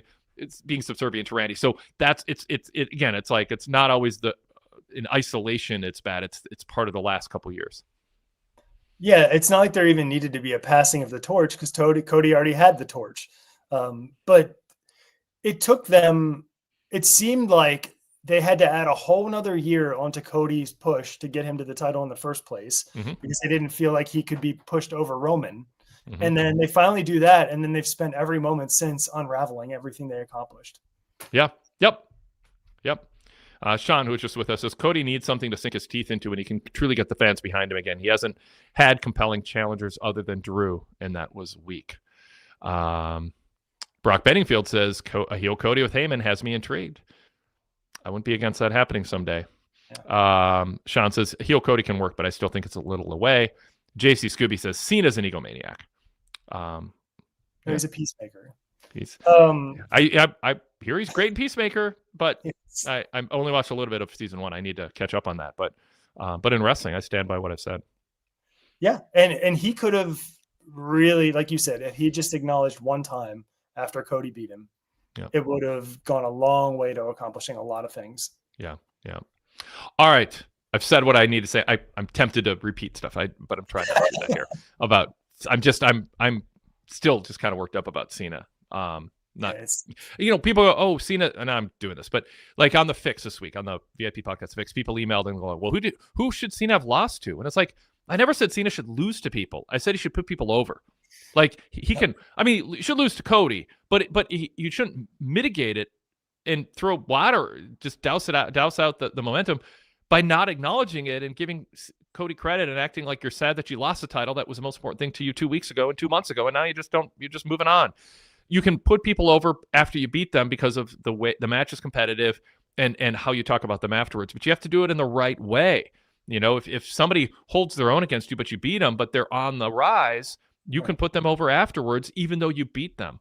And so I'm talking about more than just the match outcome. I'm talking about being gracious. That's one of my favorite traits in people, is be gracious. Don't just think about yourself. And Cena only seems just perpetually worried about his own image and what to do next. And he doesn't look back and go, is there something I can add to somebody else that doesn't help me? But it follows my philosophy that I'm saying that is important to me, which is I'm going to leave this place better than I left it. And it's a free lost opportunity that happens too often. CJ LaChapelle says, yes, Wade, in all caps. Brock Benningfield said Cena's last year has been disastrous. He may still stick the landing in the end, though. We'll see. Anyway, yeah. I mean, he could have. I know we're saying the match outcome isn't the be all end all, but he could have put over Sammy in that U.S. Open challenge. Oh, I know. That could have been easy. And if there are plans, like it seems like there might be, for Sammy to move on to something bigger in the next 6 months to a year, what better than to have him defeat Cena in that match? And Cena even could have an out saying that Sammy was the one, knowing he was going to make the challenge, ready and prepared for the match, and Cena wasn't prepared for it. There was plenty of ways out where Cena absolutely could... Yep. That's the thing. There's more sophisticated, nuanced ways to put somebody over, but also protect yourself. And people get too wrapped up in the philosophy of, if we're not going to make money out in the future, don't talk about it. And so Cena's like, I'm not feuding Cody anymore, so I'm not going to talk about it or acknowledge it. It's like part of the story, part of storytelling is that scene after the climax where you underline, you emphasize, you drive home some key points and just be gracious because you're on your way out. Yeah. All right, let's bring PWTorch contributor David Miller into the conversation. David, welcome. Thanks for calling. You write NXT reports for PWTorch, Evolve reports for PWTorch. So if you want to be ahead on up and coming prospects, check out David's reports. He's also been helping out with a podcast recently too. Good to see you, David. What's on your mind about SmackDown tonight? Thanks for the plug, Wade. Appreciate it. Of course, yeah. Thank you for Oh, yeah, absolutely. I liked the show. I thought it was a good show. It's the first time I've actually been able to sit down and watch SmackDown live for a while. And I enjoyed the infusion of some NXT talent in there. I think how they present it should be important. For instance, bringing Solruk and Zarya in, which I think very high on both of them. Nick Aldis can, hey, I brought you guys in because I've been watching you on NXT. You're making some noise over there, and I've had my eye on you, so I wanted to bring you in here and give you this chance, to do, that's the way to do that. And Javon Evans, he had a phenomenal match with Sami Zayn, so I don't mind him being back on there. I mean, he's he's phenomenal. He is going somewhere. So I liked that. I liked that they both actually won their matches too. One thing I want to get back to, the Crown Jewel thing, title versus title. Yeah. I don't like that for reasons that have already been stated in the chat. Is both of them are going to walk out of that match with their respective titles. Mm-hmm. They're fighting for this, whatever it is, this made up thing. They got this huge belt and no one ever wears it. No one ever sees it outside of Crown Jewel. But yeah, I remember when they had these title versus title matches for Survivor Series, and if you remember, Big E lost. Was it Roman Reigns that he lost to? I think it was Roman. I was there. Was it? Oh, okay. Thank you, Eric. Yeah, and he came on Raw the next week. He came back on Raw the next week, and he was like, kind of hanging his head, and didn't get the job done. Yeah, it did not look good.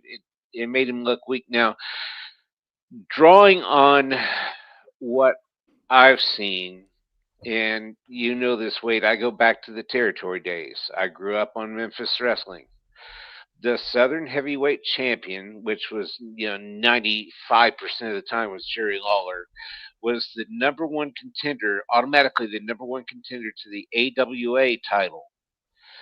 And Nick Bockwinkel or Kurt Hennig or someone, they would come through the area once in a while, and then the Southern Heavyweight Champion would be the one to face the world champion. Now, they did this back in WrestleMania 6 when they had the Ultimate Warrior face Hulk Hogan.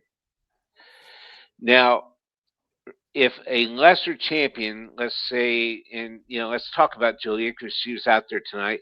Mm-hmm. Let's say Julia challenges Stephanie for the world title because she says, "Hey, I've got this U.S. title. That means I should be the number one contender."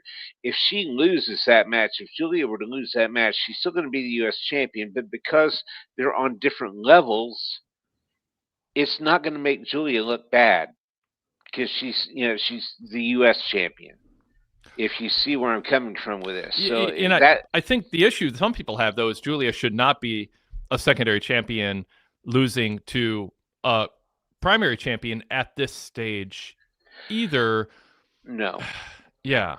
No, Julia's not been there long. I mean, she was a huge deal when she came into NXT. It was big.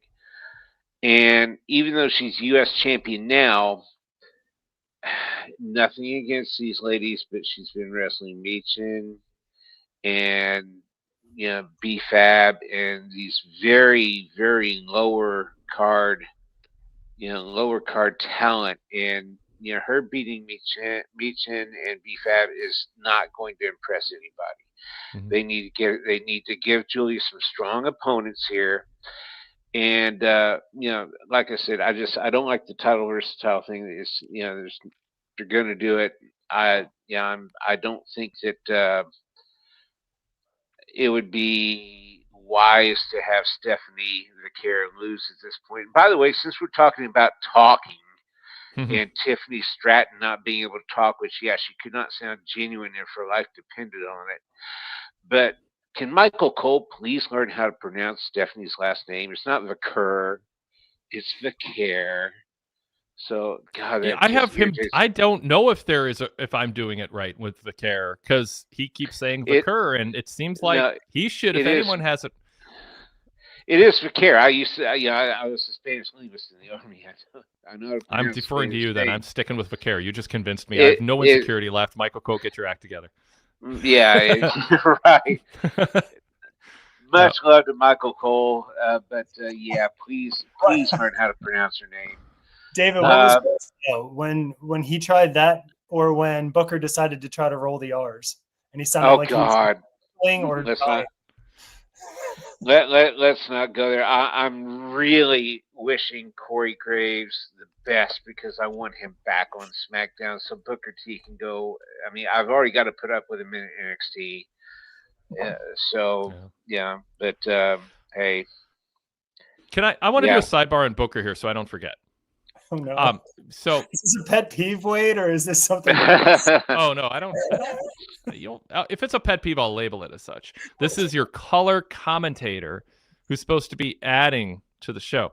I know maybe this is a pet peeve. You tell me, Eric. You tell me if it qualifies. You tell me. So I'm pointing. So Sami Zayn defending against Aleister Black, U.S. title open challenge. Aleister Black doesn't lose a lot. Pushed as a threat to anybody.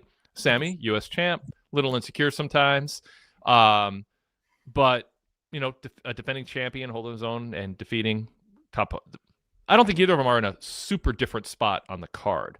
They're different types of wrestlers. So Booker said Aleister Black can cash in and quote shock the world by winning the championship. Why would that shock the world? It's Aleister freaking Black. Like.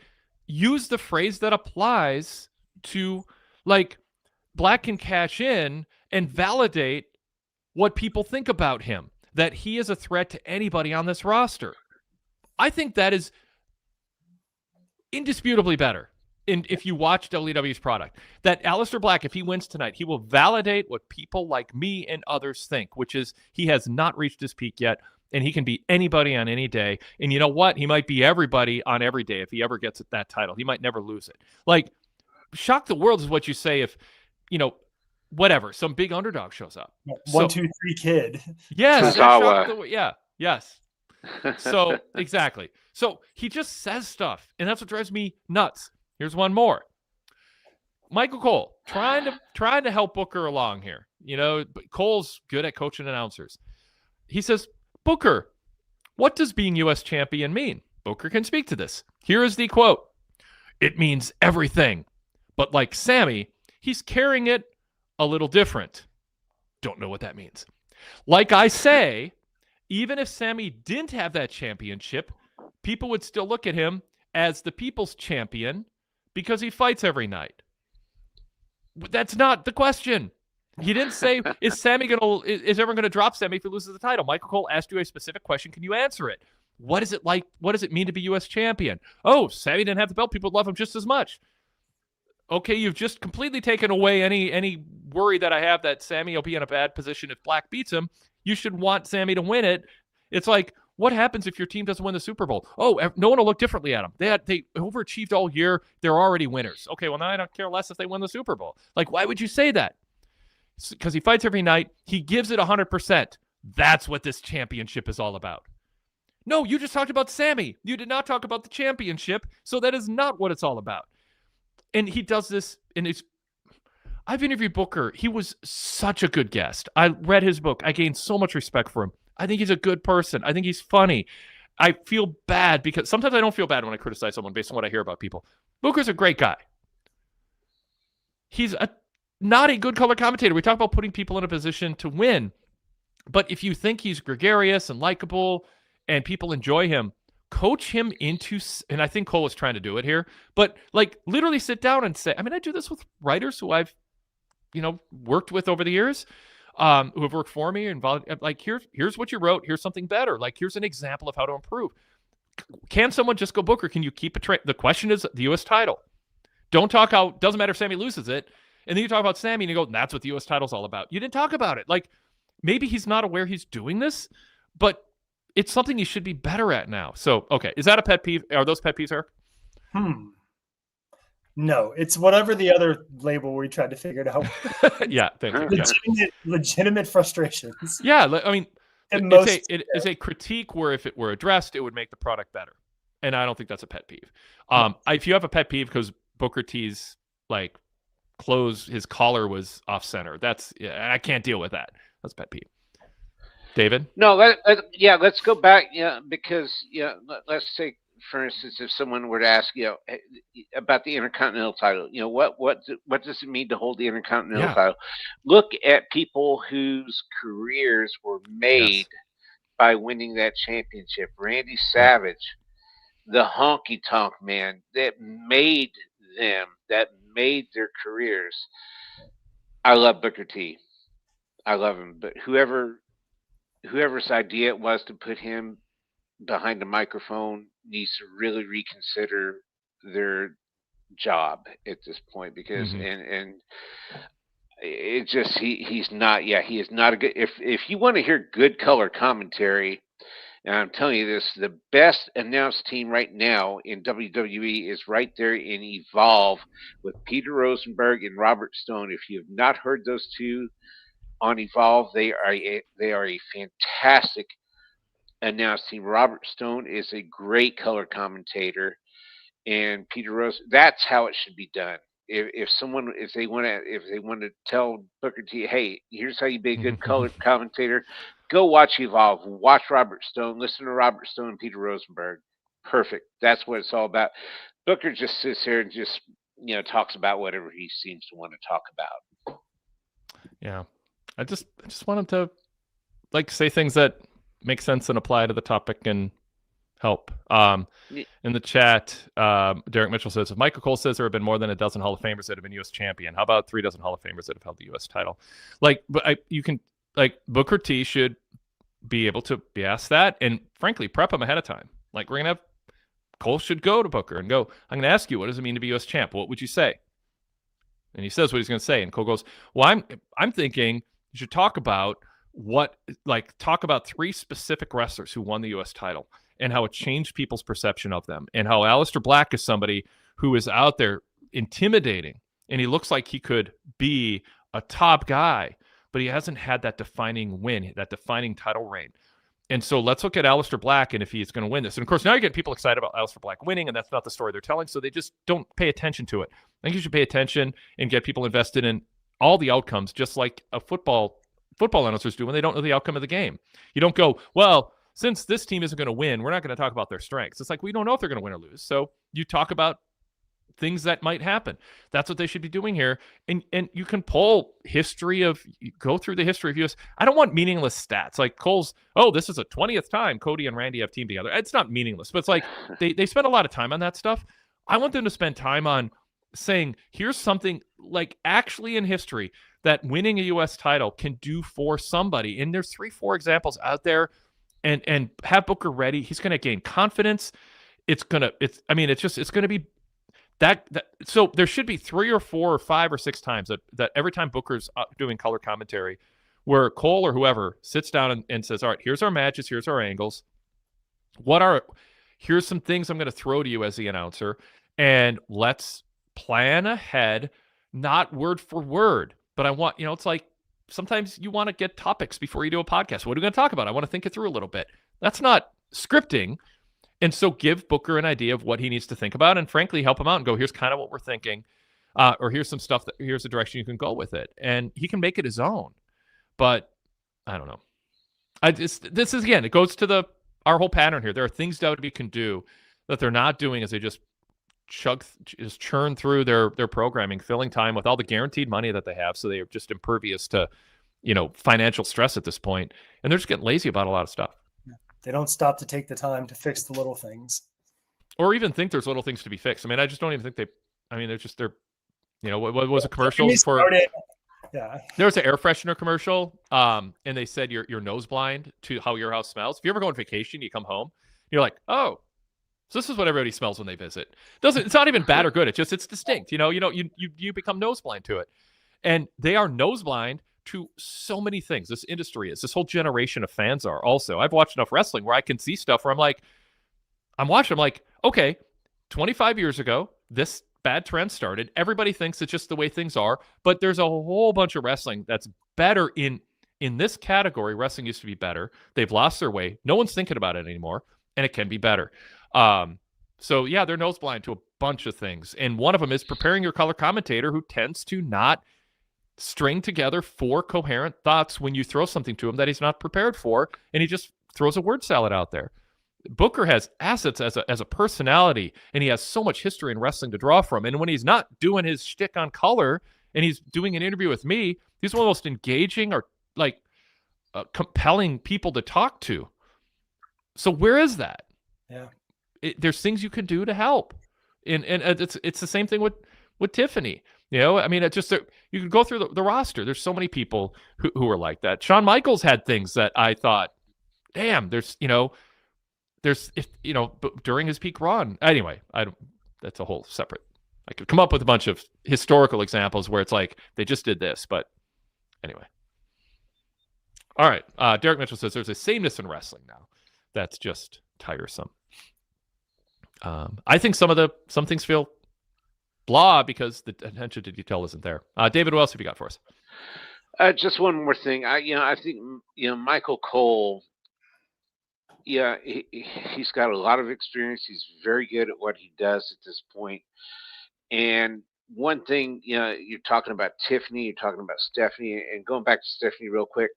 Yeah, her English is not hurting her at all. She has the inflection of her voice and her cadence is such it's endearing to the fans. She openly admits a lot of times in interviews she would say, English is not my first language. She'll start out that way and she'll apologize for it, and that endears her. But you got Nick Aldis up there, and he's basically he's got 2 mics there for 2 people who one person who struggles with English and another person who's just not a good talker at all. And again, going back to Memphis, sorry, but I'm going to Lance Russell, and we've talked about this before, I believe, Wade, where Lance would lead wrestlers through a promo if they would get, because somebody like I remember when Tracy Smothers was first starting, he couldn't cut a promo to save his life, but Lance would prompt him. He knew what questions he would get him back on track.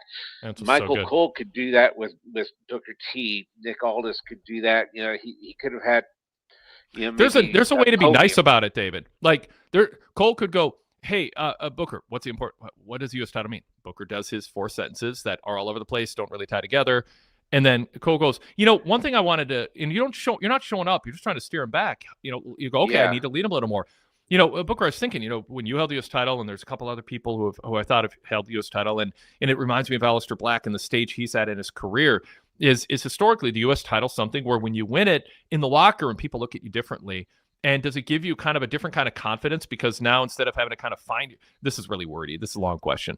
But whatever, pull stuff like that from it, guide him a little bit. And then if he goes off track, like interrupt him. It's just like, but what do you think about this guy? Don't do it to show him up. Do it. You interrupt. Interrupting isn't always bad if it's showing a genuine interest in what someone has to say, and you're worried that they're moving away from that before they can say what you're interested in hearing them say. And I think that would work with anyone who works with Booker. Interrupt him because you genuinely think there's something he can add, but he's strayed off course.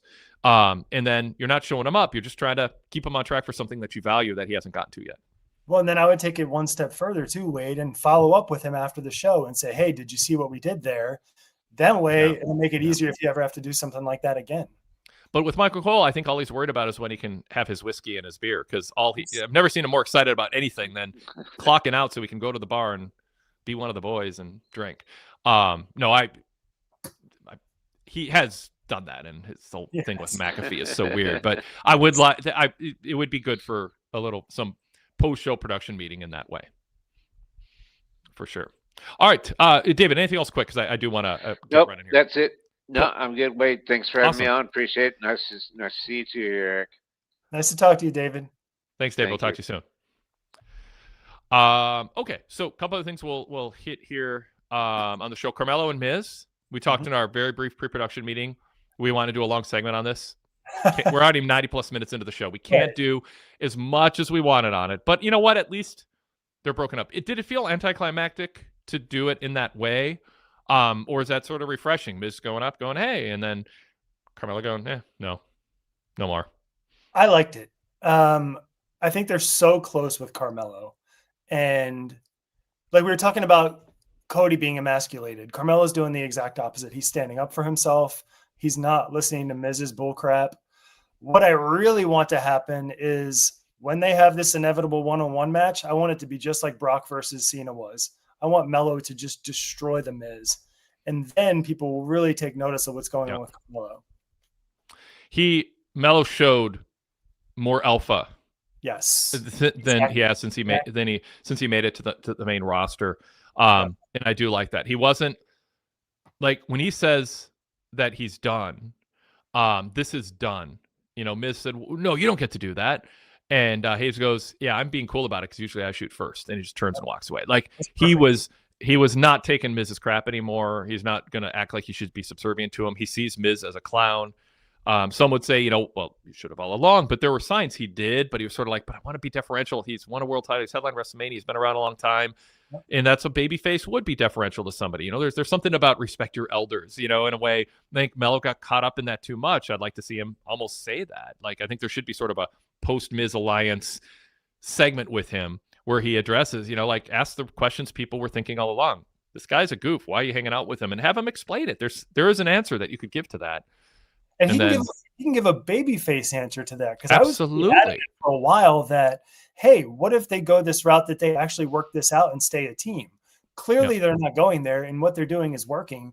But if Melo comes back and he says, I know what Miz is, but I know what he also is, where he's capable of doing things. And, I see a lot in him. And it bums me out that it came to this. I didn't want it to end like this, but he forced my hand. It's so funny that we talk about how much they're doing wrong with some others, but they're doing so much right with Carmelo, including his constant focus on wanting to be a champion. Yes. He's constantly focused on that. And it just makes you want to root for him more. Absolutely. Well, let me jump to an email from Kevin in Colorado. He goes, I'm loving Sammy's U.S. Championship Open Challenge, and I really loved the match with Aleister Black. But I think Sammy winning on a distraction by Priest turned me off from what was a great match. I feel like it diminished him a bit. Your thoughts? Yes, it did, but also in kind of a meta way. Like, which WWE's not shy about. They have all their podcasts. Everything is, breaking the fourth wall in every moment of the day, other than the wrestling shows, which is fine. It's not by definition bad, but they are training their audience, a big part of them, to look at things, different. Like, Tiffany going, I have imposter syndrome. Well, that's not exactly helping your on-air character when people are watching you and thinking, oh, she feels like an imposter. There's a bit of oversharing going on. Anyway, it's a whole other topic, just how much they should be doing all this. But I think what's that? Don't get into the Rhea Ripley showing all her anxiety. Oh, yeah. So, I don't know. I didn't mean to derail you from the point, Wade. No, what was that? What was my point? Where was I going? Oh, now I'm lost. Yeah. Someone help us out. So it's oh geez. Goodfella says Miz is such a pro. How can you not like him? Because he's Miz. Yeah. That's why. He's professional about making us not like him. Yeah. So, but getting to Kevin's email, he says that Sammy winning by distraction.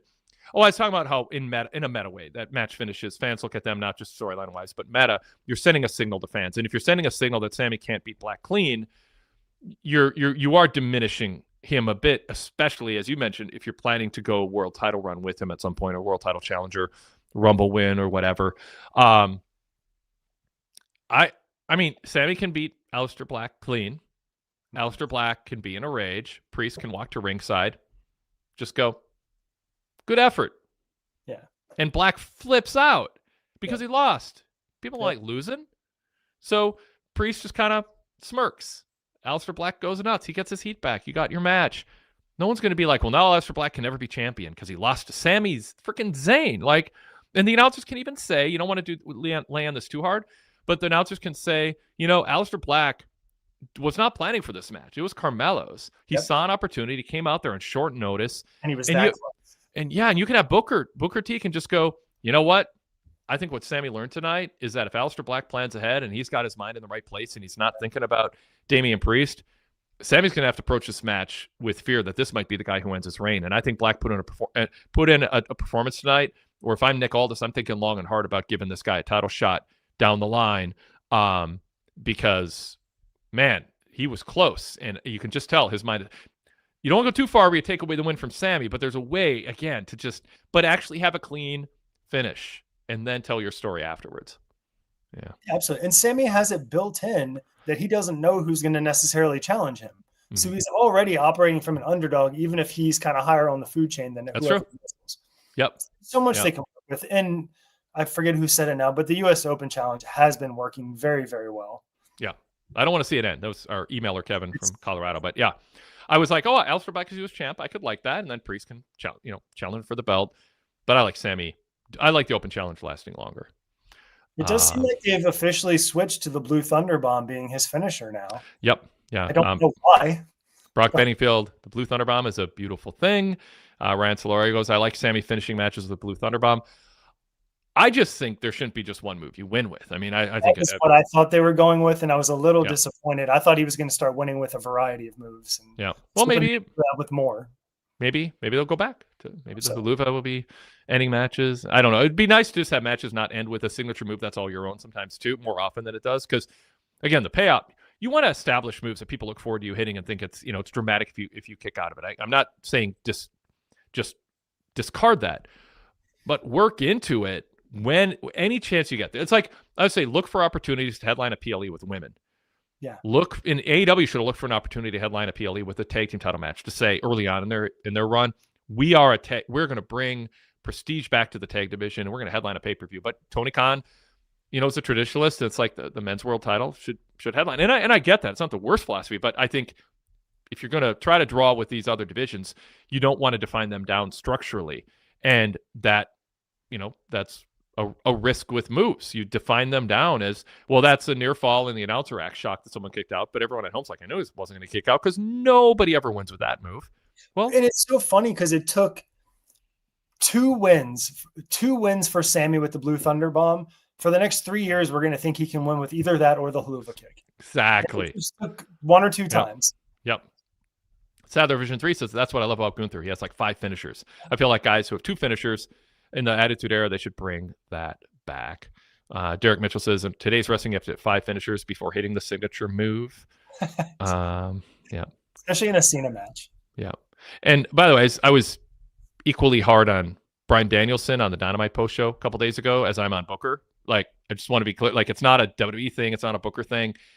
I put a lot into announcing. I mean, I really think it's a very important part of storytelling and emphasizing points and underlining points and steering fans and adding drama to matches. And I just sometimes I think people producing the shows and booking the shows just think, I'll throw them out there and let them be entertaining. I mean, it's clear almost no thought has been put into the role of Danielson versus Taz. There's redundancy there. There's overlap.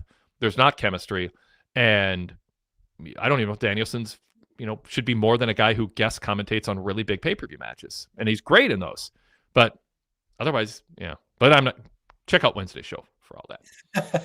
All right. So I thought of that because Ryan Solorio brought him up in our chat about all the moves wrestlers have. So I saw his name on there. I'm like, oh yeah. People can hear me rant about Danielson's below mediocre commentary on Dynamite on Wednesday. What else stands out for you, Eric, from the show? Any notes or anything you want to bring up? I'm not saying we covered everything. Is there something in particular? I think we pretty much covered everything that I can think of. I know I noted that there's a lack of star power right now. Yeah, Javon's great. I mean, he's got a bright future. Yeah. Whether he's on the main roster right now or not, or if he's bouncing back and forth, wherever he lands, it seems like he has everything going for him. What do you think of the format of going earlier today? This happened and that led to this match being booked. I like it because it makes it seem like we're putting we're putting the show together during the day, and there's some things that happen backstage that help steer us. And I like that better than we had nothing planned for this segment, and it's an hour into the show, and thankfully something just happened, and the wrestlers are ready to wrestle. So it does seem like, when I say attention to detail, it seems like that's a deliberate choice to make this feel a little more realistic. I agree. Every time I see it, I'm like, good. Now there's a reason for this match. And that should be the standard for every match. But there's a reason, but there's also, it protects the notion that we care enough about this 2 hours to have it planned out ahead of time. Yes. There should be reasons for matches, but what I really like is that extra touch, which is, of course, we didn't wait till the last second to book it. This happened earlier. Yeah. And then you can play with that format if you're establishing that. Then when you have something break down and you need a new match, then someone steps up and it feels more special. Derek Mitchell wants to know about Solo Sikoa. What do you think of his vignettes and the story they're telling with him? And as long as you're loyal to the family, we'll be by your side. Like, that's almost, feels more like a passive-aggressive, ominous warning than a vow of forever togetherness. Yeah, I mean, it raised the big question of who is he bringing in? And I was racking my brain, and I have no idea if there's anyone ready to be in this that's not already there. But or if it's going to be somebody completely different. I mean, is it Jay or Jimmy oriented? Is it somebody in NXT? Is it a free agent floating out there? Yeah. I haven't given chat. Let us know if you think Eric and I are missing somebody that they want us to be thinking about when Solo says that. Because it feels like they've got something in mind and they're definitely heading in that direction. I don't know if it's maybe just Tamatonga. I don't know. And that be a disappointment, I think. If they're going to tease a surprise, don't have it be somebody who was already there. They showed 2 Cincinnati Bengals in the front row. Did they say their names? Well, one was Geno Stone. I don't remember who the other one was. Well, did they say their names though? They did. They did say. Oh, did okay, but they didn't have it on the graphic. All right, fair enough. I missed that. It's like, I get if there's like 8 players, you don't mention all their names, but like if it's a star player, they mention it. I didn't know if they. I only knew it because I'm a Ravens fan and he used to play for the Ravens. Got it. And they said the name, but I think it just said Cincinnati Bengals on the graphic. Yeah, if I remember correctly. Yeah. Yep. That's all the graphic said. Yeah. I thought it was cool that Randy Orton signed the poster for the kid, but I was very curious what interaction he was having with the fan in the corner. Do you know what I'm talking about? No, I didn't notice. I don't know if anyone in the chat picked up on that, but he looked over at some kid in the corner and walked over and talked to him. Mm-hmm. And then the kid sent something back, and then Randy was walking away and was talking back to him even as he approached the ring. Friendly or aggressively? I couldn't tell because it was Orton. Yeah. It was very hard to tell. I don't know if anyone else even noticed it. I'll look back. I'm intrigued. Randy brought the poster for Cody to sign. I have a pet peeve for you, Eric. Oh no, I had one too. I do not like when the camera work looks like they're co-conspirators in keeping a secret from us until the exact right moment. Yes, it's frustrating. Because it doesn't feel authentic. Now you've taken me out. They're trying to be clever, but what they've done is they've taken me out of the show, because now I'm like, that's why we got that camera angle at a weird angle that I've never seen before, even as the fans are going nuts in the background, because the director and camera people, as we saw on WWE Unreal, are overproducing the show in a manipulative way that makes everything feel inauthentic. And I thought it was like weird. I rewound it. Like, am I missing something? The way Randy just like slid into the ring and popped up next to Cody, and the camera jumps to him, and look, he magically appeared. It was like Star Trek. Just he vapor, whatever that term was when they just vaporize. Not and vapor, you yeah. always hear the crowd that already sees what's happening, and you're like, oh, I can't see it because the camera's not focusing on it. Yep. So for every time they do that, it doesn't. Okay, so it's great when they get the right shot. For example, when Cena's heel turn and you see his face. Okay, that's great. But when you're 10 times doing it so we can't see what's happening, it becomes more frustrating. Yeah. Can I get one of mine? It's not even a pet peeve in this. I know this could launch into a long conversation, so I promise I'll just mention it. Yeah. The lack of one counts in a match drives me crazy. Yeah. Because it's such a natural way to show that the wrestlers are getting tired, and that's why it's led to a 2 count. But it was the Los Garza, Javon, Ray Phoenix match. I think there was a 2 count 10 seconds into the match. And I always hate it. Always completely takes me out of it. Because there's no way, unless you're that weak, that one move leveled you that hard and knocked you silly. It has driven me crazy for years, and I don't know why they can't get away from it. When I talk about these things that all add up, I think they're more than straighten your time moments in some cases here. I think they're bigger deals.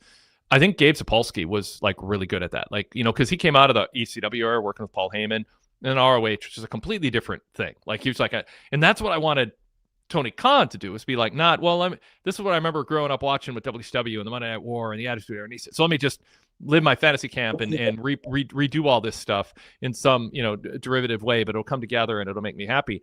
And obviously, it works to a certain extent, but that said, Gabe Sapolsky was like, I think at one point he was doing 1 counts early in matches, and he was like a deliberate thing early in ROH. I wish I could remember exactly like an instance of it or whatever. But roughly speaking, I know I talked to Gabe about that once. He's like, yeah, we want to build that up. I wouldn't be surprised if Paul Heyman did that too at one point. But I have heard others say like, well, the culture of the presentation is you get to rest a little, like you get an extra second of rest if you just kind of wait till 2. But they could tell that story like a 2 count is a close call. What if you don't quite make it? Like you're waiting to the last second, which is, by the way, saves on. Well, I'm going to add this is not, I don't know if it's pet peeve or not. I want wrestlers to save pins after 1 count, not 2.5, because it leads to trouble. Yeah. It leads to trouble. There are times when you're waiting to the last second and you don't get there in time, and then someone has to kick out of a finisher, and then the wrestler whose finisher is supposed to be protected by a save now has their finisher kicked out of. We don't need maximum drama. This plays into the camera angle thing I brought up. You don't need to manufacture the most drama in a way that feels totally unnatural all the time. Just make it feel more authentic and real. Sometimes you can break up a cover even before the ref gets there to count the first time. Yeah. Sometimes you're going to see a wrestler running in. The announcers, by the way, also I don't like when they're co-conspirators. The announcers should always be on the side of the fans, not the side of the con, not the side of the production of. So the announcer should see what's happening, and it's okay. And this is a whole Kevin Dunn and Vince McMahon would vehemently disagree with this, but I want the color commentator to go, Michael Cole, oh my God, look, we can't see what's happening. That makes it more exciting. We're about to see something as TV viewers that Booker T is already noticing, and I can't wait to see what it is, and I get that adrenaline rush before it happens. And I believe the announcer's on my side. He's not part of the con. It's C-O-N, not K-H-A-N. Yeah. He's part. Don't make the announcer seem like they're part of the con, that they're trying to put something over on you, or that they're co-conspirators in creating false drama. I want everything to feel like they're reacting naturally. Same thing. Every pin breakup should not be at the 2 count. There's a time a finisher's hit, the ref's getting in position. Get in there and knock the wrestler off right as the referee's hitting a 1 count. Yeah. But to what you're saying, yeah, from a pride standpoint, just kick out at 1 and pop up and go, you didn't get me. 2 count should be an accomplishment. You can tell that story. The culture of the presentation can make a 2 count an accomplishment and a sign that you're progressing towards a finish.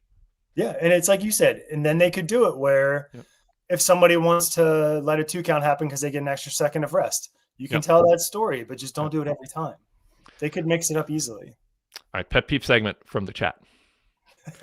Derek Mitchell goes, here's my pet peeve. I don't like Randy Orton wearing long T-shirts with his underoos. I'm with it. I don't think it's a good look. I don't think wearing like briefs with a T-shirt just right below the waist. I think it's a weird look. One step away from Winnie the Poohing it. Yeah. I think tucking in a T-shirt's weird too. I don't know, but yeah, there's something about Derek. I'm with you on this. I actually thought of it like while I was watching like that. I've thought of it before, but I'm like, yeah, this is just feels like someone forgot to put their pants on. Ryan Solorio goes, so wait, you didn't like the tights is one leg like what Zack Ryder used to wear? No, I do not like different lengths in the legs either. JC Scooby says, my pet peeve is wrestlers catering to fans.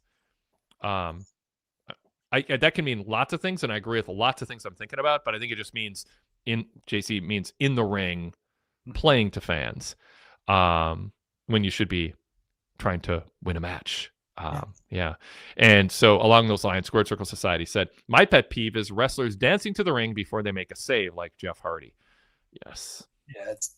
I mean, don't get me started on the Usos and what they've been doing lately in the ring where they do a whole dance number before they do anything. I know. Yeah.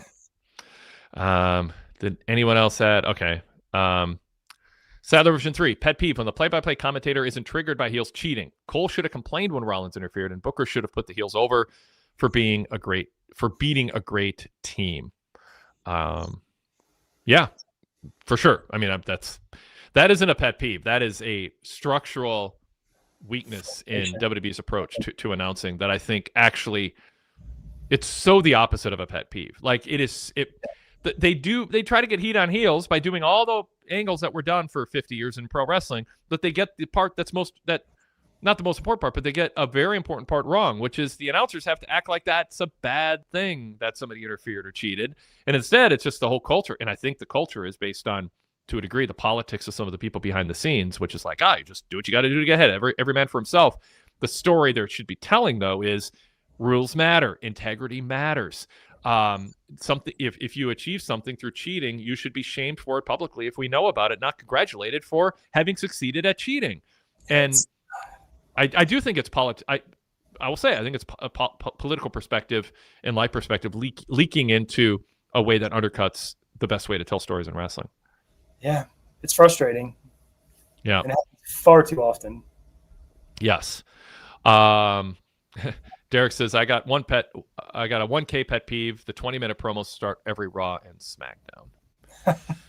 BJF's trying to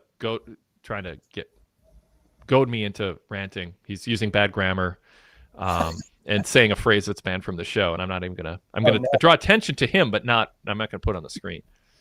My pet peeve, Brock Bennyfield says, my pet peeve is wrestlers always coming in the ring at the 9 count. Why not 4? Yeah. Hey, someone in the Sami Zayn match, they got in the ring at 6 today. Good. They did do it one time at least. Yep. Never happened again. Yep.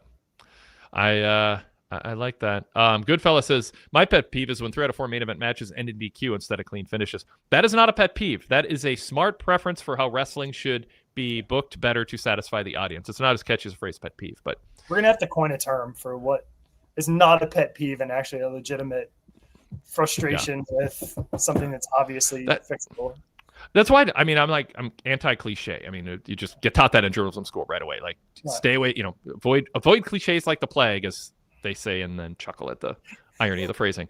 But yeah, I mean, because cliches are fine for the first 3 months that someone thought of them, they're clever, they make a point, and then after that, you're better off just using regular words to describe what you're saying and stay away from them, because it seems like you're trying to be clever, but it's tired and it's just tired and not clever anymore. And the only thing that made them worth doing is it was novel, and now it's not novel, and so now it just feels lazy. Saiti says the sponsored ladders and tables are a brand new pet peeve of mine. Oh, and Cole calling everything vintage. That's a peeve too. Vintage. Vintage Randy Orton. It's like, I don't know. There's a lot of things Randy does that are vintage. It's a little weird. Does he only say it about Orton though? He says about Orton, but does he say about? He used to use vintage all the time. Oh, I know. Yeah, it's at least limited to Orton. Yeah. Oh, this is good. CJ, you might have one of my favorite. again, this might be pet peeve and might be a bigger deal. He says, my honest pet peeve is when a match just ends without any announcement or anything. Oh, yes. Yeah. Oh, like match is thrown out. Why? Well, because it's not important to our booking story. That's not a good reason. There needs to be rules that you follow and a structure. There should be a reason a match ends, and there should be a decision that you own and announce. And bookers, there's people I respect in wrestling who have made a case to me. It's like the crowd doesn't care, and it gets in the way of the story we're telling, and it throws off the rhythm and the beats of the climax and the emotional crescendo. We're not going to bring it up, and I disagree. I'm like, I will take a little less emotional crescendo for someone as an aside going, the ref has DQ'd wrestler A and wrestler B. Yeah. Don't say the ref throughout the match. Like, don't say that the match is officially a no contest. It's a double count out, or one team got DQ'd. Don't say it's thrown out. A match shouldn't get thrown out. There should be an outcome that goes in the record books, and you should say it. The more you do that kind of thing, the more you pull people into a world where it seems like there's structure, and that matters. And there's a reason for that. Houses are built with foundations that you don't see, but they make all the design and all the function matter. And there's such a sloppiness when it comes to that. There's been so many times on SmackDown in the last 6 months where a match will happen, the finish happens, they don't announce it. It's very clearly a DQ, or it should be. And then because SmackDown puts the results later in the show, you end up finding out later they just call it like no contest or something. Yep. How is that possible? It's a very obvious disqualification. Yes. Other people bringing up the lights going off and on. Yes, for sure. All right. Eric, anything else? No, I think it's funny. We did turn this into like a good half hour on pet peeves anyway. Yes. And actually it was more fun than I imagined, because because most of them weren't pet peeves. They were just things that wrestling should clean up about their production. Hopefully it was cathartic for some folks in the chat too. There are people who don't like, to me, like when wrestlers don't wear knee pads. That's a pet peeve. Yeah, that annoys me too. Yeah. All right. Well, then on that note, thanks, Eric. Great doing the show with you. It went smooth as far as I know. No technical issues. It's nice. It was great. It's like, now I can't blame you as much anymore. I thought you were just not my fault anymore. Yeah. All right. Everybody, if you enjoy our approach to covering wrestling and you want to support a small business that maybe you would feel good about supporting, this is your time to go sign up. PWTorch.com/GoVIP. And you can get all the information on signing up through Patreon, Spotify, with your Apple account, through a native Apple podcast app, or just sign up through our main website. All kinds of ways to sign up depending on what ecosystem you're in or what platform you like, and you'll get full details on it. PWTorch.com/GoVIP. There's this wrestling industry is so fascinating, and there's so much to learn from historically. And with a VIP membership on your tablet, your phone, your laptop, your PC, whatever, there are rabbit holes to go down and read hard-hitting, independent, journalistic-style coverage of pro wrestling dating back to the late 1980s. Long-form interviews that I think will blow you away. And in the back issue library and our podcast library, so much great stuff. Customizable podcast feeds. You can break down your podcast app to have different shows subscribed to specifically, or you can just break it down into two feeds, nostalgia and retro shows versus all new content, or you can put it all in one feed if that's what you prefer to. It is with a full VIP membership, you can customize everything. Lots of great features and benefits. That ad-free website is nice too. Just nice logging on, and just it's all content, including exclusive content written in podcasts. So check it out. We'd love to have your support. And I think you'll get a lot in return for that support. PWTorch.com/GoVIP. Thanks, everybody. Have a continued great weekend. And I'll be by Monday night after Raw. And we'll talk to you then.